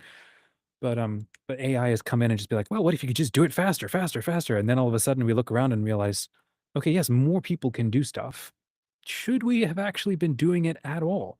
And so there's a good that can come from it, but it's also really yeah. ripping the bandage off. And this isn't a new thing. Yeah. Technology has been accelerating and democratizing access to creation all the way back to the printing press, Hmm. and further back than that. Hmm. And it is um, in my work, I was going to say I work in technology, so that kind of informs my Interesting. palette. What It do you it do in informs tech? my palette. I do service and asset management, and do enterprise software implementations. Mostly Wow. I'm a business process consultant. Mhm, So it's not only so you buy this big expensive software and you have to get value out of it, and mhm, part of that is getting people to tell the story about what's wrong, and mhm, what they need to and how do they do the thing that they're supposed to do, which is attract a customer and provide a good or a service, mhm, and do that efficiently. mhm, Peter, there's a gentleman by the name of Peter Drucker who wrote a mhm, whole series of books on business in the 20th century, and one of the things that sticks with me, particularly in this conversation, is mhm. the statement: the worst thing you can possibly do is make efficient something you shouldn't be doing in the first place. In the first place. Yes. And that's a paraphrase, but that is one of the things that Yes. we're kind of wrestling with here. What Mhm, are whenever you introduce a broad efficiency, mhm, or increase access, there is a mhm, period of chaos, and mhm. while people settle into the new normal. And of Yep. course there's always going to be folks that feel Mhm, uncomfortable with change, mhm, and will respond to it in at varying levels. mhm, And I have become much more of the adapt, adopt, and figure out the best way to use to work, to get better together, mhm, rather than to try and create rather than to create schisms and othering, mhm, and mhm, that kind of thing. I think the market will tell the author, whether it's human or AI, slop is slop.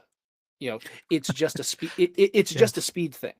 Right, right. Now, if you can enhance through the use of technology, Mhm, and that doesn't, and I don't want to devolve into the very specifics, but I think mhm, there's for anyone who is properly informed and has the human judgment mhm, to be able to know, yeah, that works, or no, that doesn't.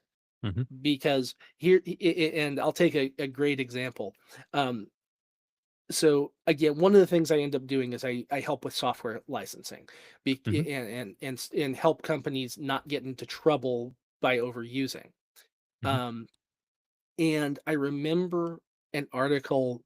a few months ago from a subject matter expert that I really respect, but the tone of the article is, I use ChatGPT to ask me how to do my Microsoft renewal, and it told me the wrong thing. And I said, well, of course it told you the wrong thing because you didn't give it ba- any guardrails to say Hmm. only look at Microsoft sources or look at the Hmm. contract to be able to tell you what the rules are. Because if Hmm. you just go out to the internet, well, guess what? Everyone in the internet has an opinion. Yeah, right. you know, Goodness. it, yeah. Okay, well, So yeah, unfortunately, we're at time, Wally, and this is we just blasted through 40 minutes of awesome, and I still have stuff I'd love to chat with you. So maybe you can come back sometime because this was great. I have to ask an absolutely impossible closing question that dropped in the chat from Vic, one of mhm. our viewers, about the Silmarillion. Of course, we had to go here. So you got 30 seconds, see if you can land this plane. So he's asking, have you read the Silmarillion? And then two, because in that, Melkor is all about introducing discordance into the music of the Ainur, but then they wove that into the music. Any off the cuff thoughts about that and what you think? What's really interesting about music, and it has been one, two, 40 years since I've read the Silmarillion. Um, Okay. I probably should pick that one up again, along with a few Mercedes Lackey books. One of the things when I write, I try not to read things that are too close to it because I'm afraid I'm gonna Hmm. unconsciously grab stuff off of it. Yeah, But yeah. no, part of music is creating dissonance Hmm. because you have to create dissonance in order to resolve it to Hmm. get that feeling of completion. So there Hmm. is a place for discord. Hmm. Because without it, you can't compare. Okay, it's like one of those questions about why does God allow evil? It's like Hmm. because you can't, because if there isn't evil, you can't compare evil to good, Hmm. and good becomes this becomes too abstract without the ability to have you can't can you truly love if you haven't had your heart broken, kind of thing, because you don't Hmm. know the comparison. It's it, that's that's not a just answer in 30 seconds, Yeah. in No, fact. of course not. But um but that was one of the things about, and it's interesting because Tolkien and Lewis are definitely core to my inspiration. And Hmm. I won't, and I try, and I don't claim any part of that mantle. I just claim that's what I aspire to when I write. Yes. Yeah. Mhm. That's awesome. Wally, this was so much fun. Thanks for coming on.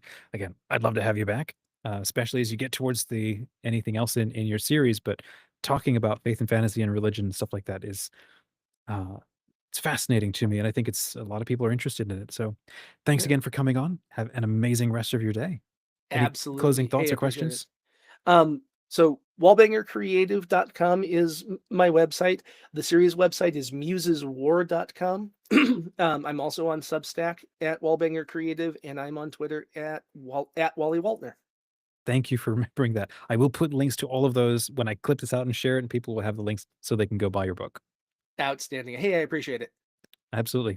You bet. Catch you soon. Take care. Cheers. All righty, friends. We have another guest, Allison. Welcome back on. How are you?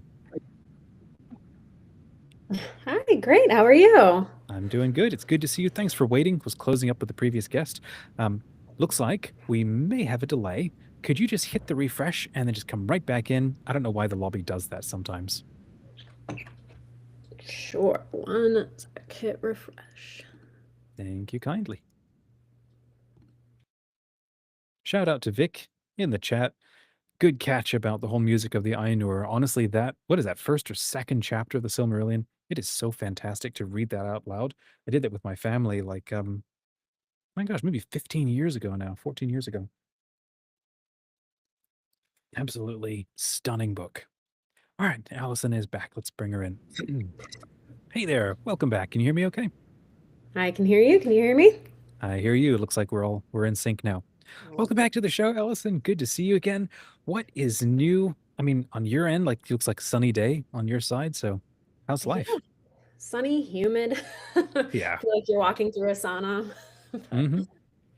that's all right. But yeah, everything, lots of new stuff going on. I don't know where you Yeah. want me to start. Let's start with the new. Okay, so here's where we were when we were last chatting, last conversation on this channel. let's see, what did we talk about? You'd had a book, and then we were talking about Pen Pal and what it does, and then stuff has shifted. Like, gosh, has it been a year or so since we've been on the channel? You've been at the con, which is a little bit different to actually a one-on-one together. Um, so yeah, what is new and what are you working on? Yeah, so time does crazy things. I swear. I was telling somebody that I swore something was a few weeks ago and it was like a few months ago. So Mm, it's the weirdest thing. But in some span of time, Pen Pal has shifted. So Pen Pal was an online kind of agent tool for writers, lots of different agents that could help you do different things mhm, when it came to the writing process. Obviously, not right for you, which we will get into. But that has kind of shifted into a system that I'm calling FictionOS. mm, And the reason I've come up with some of these tools is not because I want AI to write for me. I absolutely do not want that. mhm, But because I'm a writer and I have a day job and I have like six different projects that I want to be working on at any given time. I have a mhm, family, I have life obligations. And when I signed up to be a writer, mhm. I kind of didn't realize or sign up for all the other Having to be things a like world specialist in life and everything.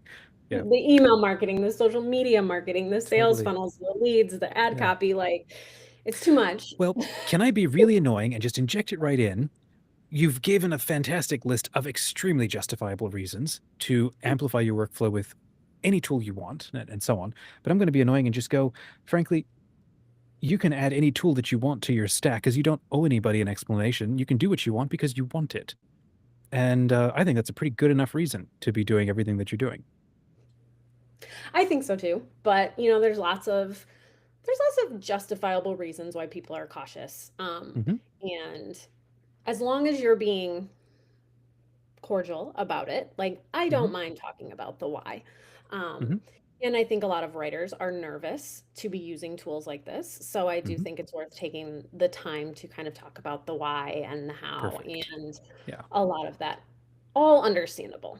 Um, but you're right. There were things we didn't have to justify 6 months ago that we have to justify now. it's Hmm. it's crazy. We never had to justify getting help from an outside source like we do now. Hmm. Um, but FictionOS will do all the things, right, that you never signed up for as an author. The things that I was spending hours doing, and my husband was watching me spend hours do, and just realize, like, listening to me complain about all the other things I had to do besides writing. And when you have to do it, right, it's something you will do.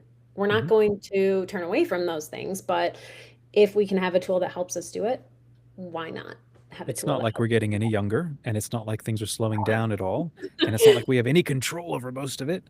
So Yes, what yes. what are some of the problems that you are griping at, and just getting mad at? And then what did you start doing to start building Fiction OS? Like, let's go through that story. Ad copy.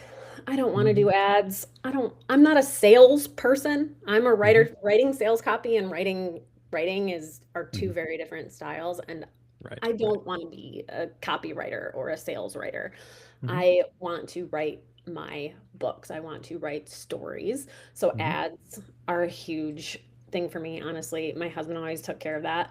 Luckily, he's very savvy when it comes to a lot of things like that and was very willing to help. But Hmm. um, FictionOS has an ad copywriting tool.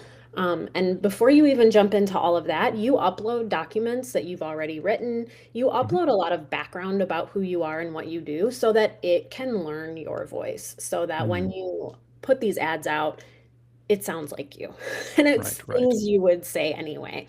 So you're doing the work just up Yeah. front. And then you And don't it's have to keep doing it. right. It's trained on your thoughts and the work that you've already done. Yeah. So Yes. it's basically the kind of stuff you would be sending to a copywriter anyway, to give them background on what you're doing. Okay, so all right, Yeah. go Yeah. ahead. And an ad copywriter is not somebody I would have hired anyway. I would have just trudged through and done it myself poorly. So it's Hmm. not like I'm even taking away work from someone else that I would have paid in the first place because I just Right, right. wouldn't have hired somebody to do that.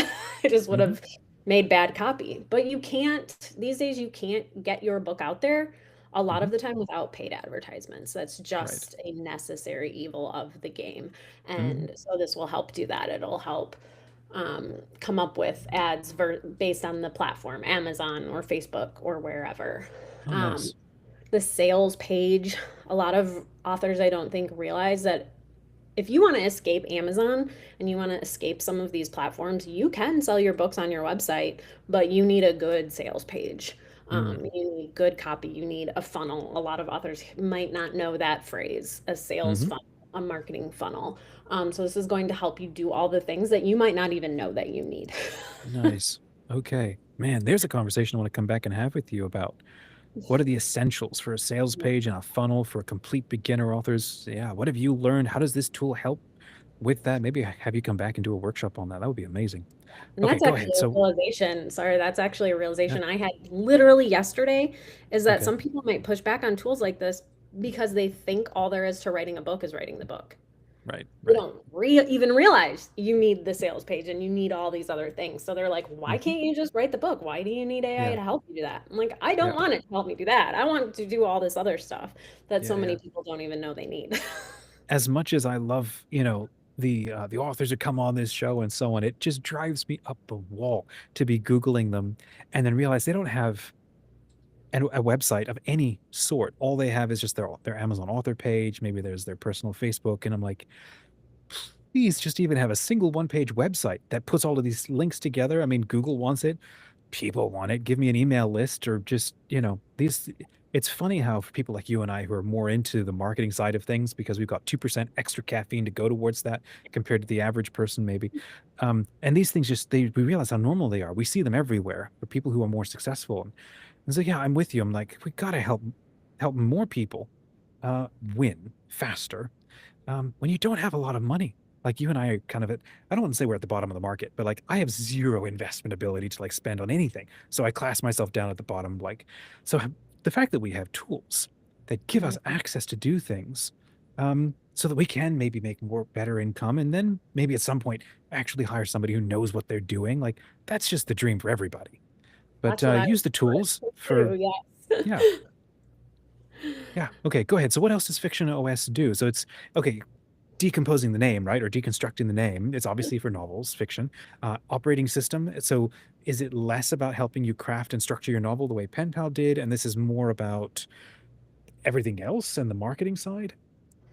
It's got a heavy lean toward the marketing side. There Hmm. are some writing tools, but it's more any tools that are in there are more about polishing and finishing. Because I Nice. also know that that is a huge blocker for a lot of people. They get so close to being done, but Hmm. then something stops them. They don't have time to edit. They don't have money for an editor. Now, I am not saying you should completely cut out an editor. I still think that's a very valuable Yeah. investment.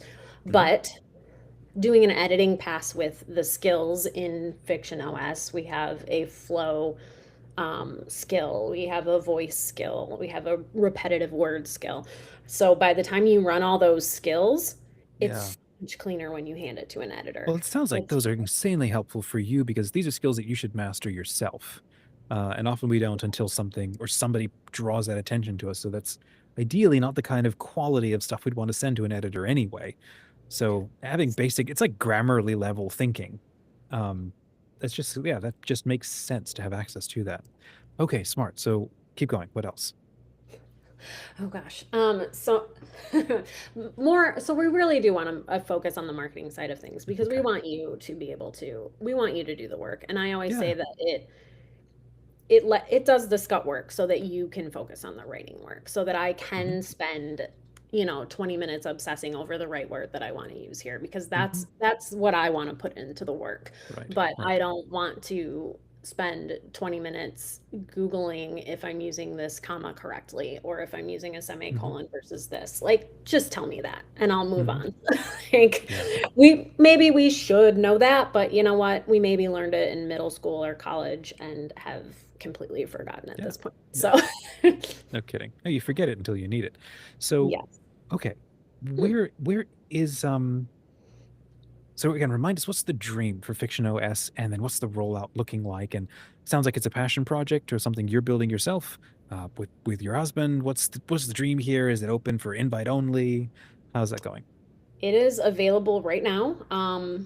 I can send a link. I can give you a link to post where appropriate. Hmm. And it is available right now for a introductory price of 297. It's a one-time price. So many of these tools are like a monthly or a yearly fee, Hmm. and attached to like all these communities. This is like a one-time price, and we're constantly adding skills. So every time I Hmm. think of something that I'm like, I could use a lot of help with this, Hmm. I tell him and he helps me create a skill for it. So you pay Nice. like this one-time price, and we're going to keep adding skills to it.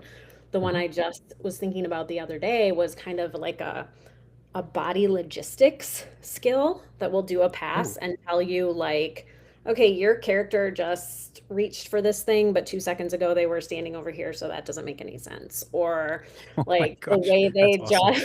just like, or fight scenes. So, Mm. or depending on what you write, some other types of scenes where body Mm. movement is important. Hmm. So, because I get stuck there, I'm like, wait, where did this hand, if they're standing with their hand on their hip and all that. So, that was an idea I had, and that's a skill that we'll build. And once you have access to FictionOS, you will have access to all the new skills. So, Nice. and it's available right now for that price, and that will go up though. We're capping it Nice. at a certain amount of users for this kind of introductory launch, Hmm. and So is there a community that you're building around it, or it's merely um, like where people, as they're using it, can also give you feedback and request skills? Like, what is that like? there's not a community yet. That's definitely a possibility, but I am very reachable. I Hmm. send out emails for people that kind of sign up and Nice. make it very obvious that you can reply to these emails and ask me questions and talk to me. Mhm. I'm very easy to find. And I had another thought. Where was That's I fun. going with that? Oh, you get a course that tells you. Okay. It comes with a course on how to do it. Yes, you need Nice. to download Claude, and there are a couple things like downloading a zip and then uploading them into Nice. Claude, that might feel a little technical, but when you pay that, you get a course Hmm. that helps you Yeah. figure that Yeah. out and get Amazing. everything you need into Claude. Awesome. Okay, so that dovetails into my next question. I was curious to sort of pop the hood and go, how is this thing being built? Like, what's the technical background? I'm messing around with Claude building my own app right now. And so that's been a rabbit hole deep dive into all the ways that vibe coding can go wrong and all the ways agentic engineering is actually what you should be doing and how to get the tools to help you build the right thing and, blah, blah, blah. It's like, wow, I did not expect to learn all of this. And I do not want to learn to be a developer, but to actually get engineering help from an agent is pretty fantastic. And then maybe run it by somebody who knows what, or at least way smarter than me. So, um, how are you developing or crafting this app? Because you already just described, well, you can download Claude and put your stuff into it. And so, how does it work together with? You can import or use your own agent or your own AI tool or something with your platform. How does it work? So I don't quite know how it works on the back end. I just know like Right. how Okay. quickly you can use it on the front end. So you don't have to use an agent, you don't have to use anything. It works best within a project. So Okay. you create a project, you upload any files that are appropriate that you may need. You upload your book, Hmm. upload character outlines, any marketing information you already have. So anything that's appropriate. Hmm. And once the skill is added to Claude, so Claude has a section where you can add skills. Um, and the background of creating that skill is what my husband takes care of. So I Hmm. cannot tell you how that all works. But once it's uploaded into Claude, then when you're within the project, all you have to do is like hit backslash and start to type the name of the skill, I and it see. will So someone is getting, so FictionOS gives you access to a library of skills, okay, to fast track all of the learning that you would have to go in the Googling. Okay. So you're condensing like what, 2 years down into 2 minutes of something like that. Yeah. okay, okay, that makes sense. Okay. And That's like, incredibly valuable. and it's unique because it's going to work within the project, and it's going to work with your voice and your um Okay. and then you only have to upload those things Hmm. once and then apply whatever skill you need and it will always. And Smart. actually a lot of Yep. the time now Claude prompts me if I'm asking about something, it'll say, okay, well, do you want to use the skill to do Hmm. this? Because we have a Hmm. skill for that. And I'm like, oh, yeah, Nice. use the Nice. skill. Let's go. I like that. Okay, so this is less like I'm routinely seeing all these apps everywhere that want you to create a profile in their account and then use their API, and then they're kind of storing everything, and you don't know what's being studied or tracked or whatever. And so allowing people the freedom to, I mean, I won't say host it locally, but because you're still using the Claude or Chat or something, but it is, it's you have more control over what's going on. Okay, and then you're buying access to a library that's an evolving library of skills to help you level up. Fascinating. I had another question, and I'm trying to remember what it was. My turn to forget.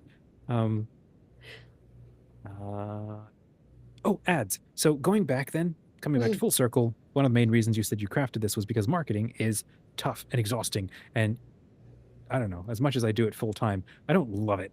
I actually love more the fact that we're trying to do cool stuff and create stories that involve other people, and like ads are like the little building bricks sometimes, Mhm. or marketing stuff that we do, or like little building bricks that we do to try to get connected with people. Um, you've been putting out a bunch of ads more recently that look like they're doing really well. I'm routinely trying to quit Instagram, and it's not working, but I'm trying. So I'm not on there all the time, able to see what you're up to and things that you're doing. But what has that process now been like for you? Are you using, you're drinking your own Kool-Aid here, using your own tool to make it work? And what's that experience been like? Yeah, we're seeing a better return, I guess, on ads. Hmm. And I will say that my husband takes care of a lot of that, but he uses the tools that he created to do it, to come up with the copy to so I just kind of give him a vague idea and then he Hmm. uses the skill to refine it and come up with the copy that will Yeah, convert. It's still a process. Like I don't want to make people think that this is going to magically fix exactly. your Right. ads or magically like get you sales, like overwhelming sales or anything like that.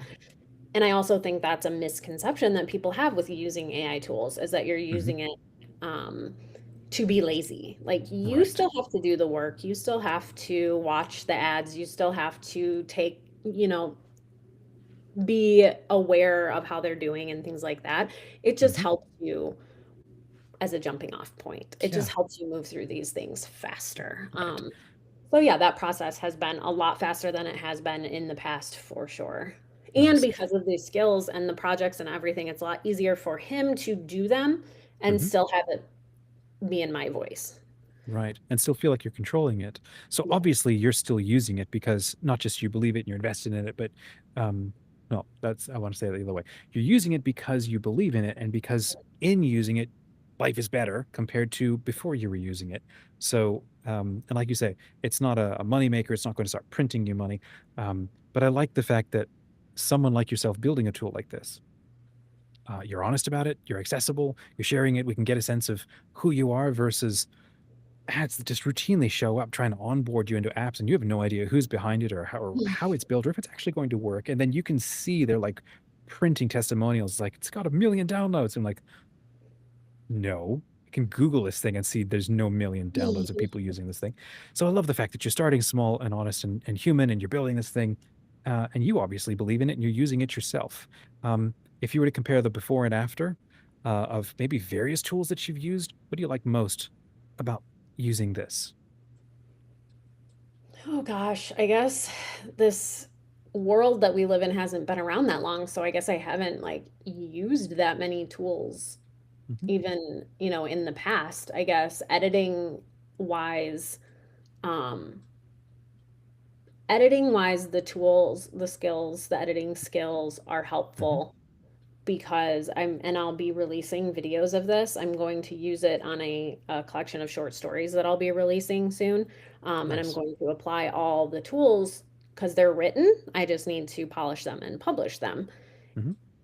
And the editing tools are really cool because, yes, they'll apply the basic edits, but they'll ask questions. So it'll be like, I see that you use a lot of this type of language.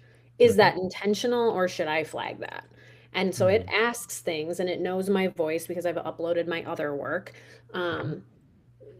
So it slows down and it knows that like a lot of the things I'm doing may be more for style than Mhm. actual mistakes. And so it'll ask me. And it's not going to just change it for me, it's going to suggest what Mhm. could be changed. And I can say, Right. oh, no, I wanted it that way, and I can keep it my way, or I can take its suggestion. So I think that's what's really cool about using a skill and using a skill within a project that has your information in it already, is that it will Mhm. ask you those things and it will Nice. edit based on your style and your craft and your voice going forward. It's not going to just give you generic edits like Grammarly would. Right. Allison, this was fun. Thanks for jumping on, catching us up with your adventures. Did you want to drop the website where people can follow you, find more about you, and then where they can learn more about FictionOS? And then I can include it in the description afterwards as well. Yeah, so the FictionOS landing page is kind of long at the moment. And that's why we'll drop it in the links. It's go.allisonspoonerwriter.com/learn. And but I do have an Instagram account where you can find the links. So the Instagram is just FictionOS, or the actual handle is your AI writing partner. Nice. Um, so that's no, your AI writing assistant. Sorry, I changed it because it's not even a partner. It's your assistant. You tell it what Mhm. to do. Right. Right. Um, so yeah, your AI writing assistant on Instagram is going to be the easiest way to kind of find the links that you need to then, Mhm. just making sure that's right. Yep. To then get to the landing page and learn more about Nice. it. And And then your website is AllisonSpooner.com, so people can Allison check Spooner, out your own work and your own novels. yes, AllisonSpoonerWriter.com. AllisonSpoonerWriter.com. Allison, this was fun. Thanks for coming on. It's good Yeah, to have you thanks with for us. having me. Thank All right. you. Have a great Have an day. awesome rest of your day. Cheers.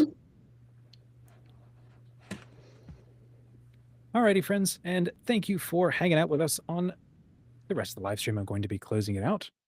And my goodness, we covered a bunch today. Yeah, we covered a bunch today. So if you're catching this as a replay, and if you got any questions about anything that we've said, please go ahead and say hi in the comments. Let us know. You can send me a message privately if you choose. You can go to legendfiction.com. There's the contact link under the menu. You can send me a private message or a request or whatever it is. Check out the links in the description to buy the books or find out what the our guests are working on. And if you've never tried Legend Fiction, come and have a look at our website, legendfiction.com. You can start a 30-day free trial, poke around, have a look at everything, get literally the full experience. I don't think we really hold anything back. You can just grab all of our resources and then bounce if you choose. But we hope that you enjoy what it is that we're doing and you continue to be a part of the adventures that we're trying to, cook up every season. We're in the final month of our closing season of the Phoenix, and then we're going to have a new season after that. And the goal is to inspire you to keep writing. So if you don't join us, keep writing. Drop your questions and chats in the comments. Give us a like, give us a follow, and we'll see you next week. Cheers.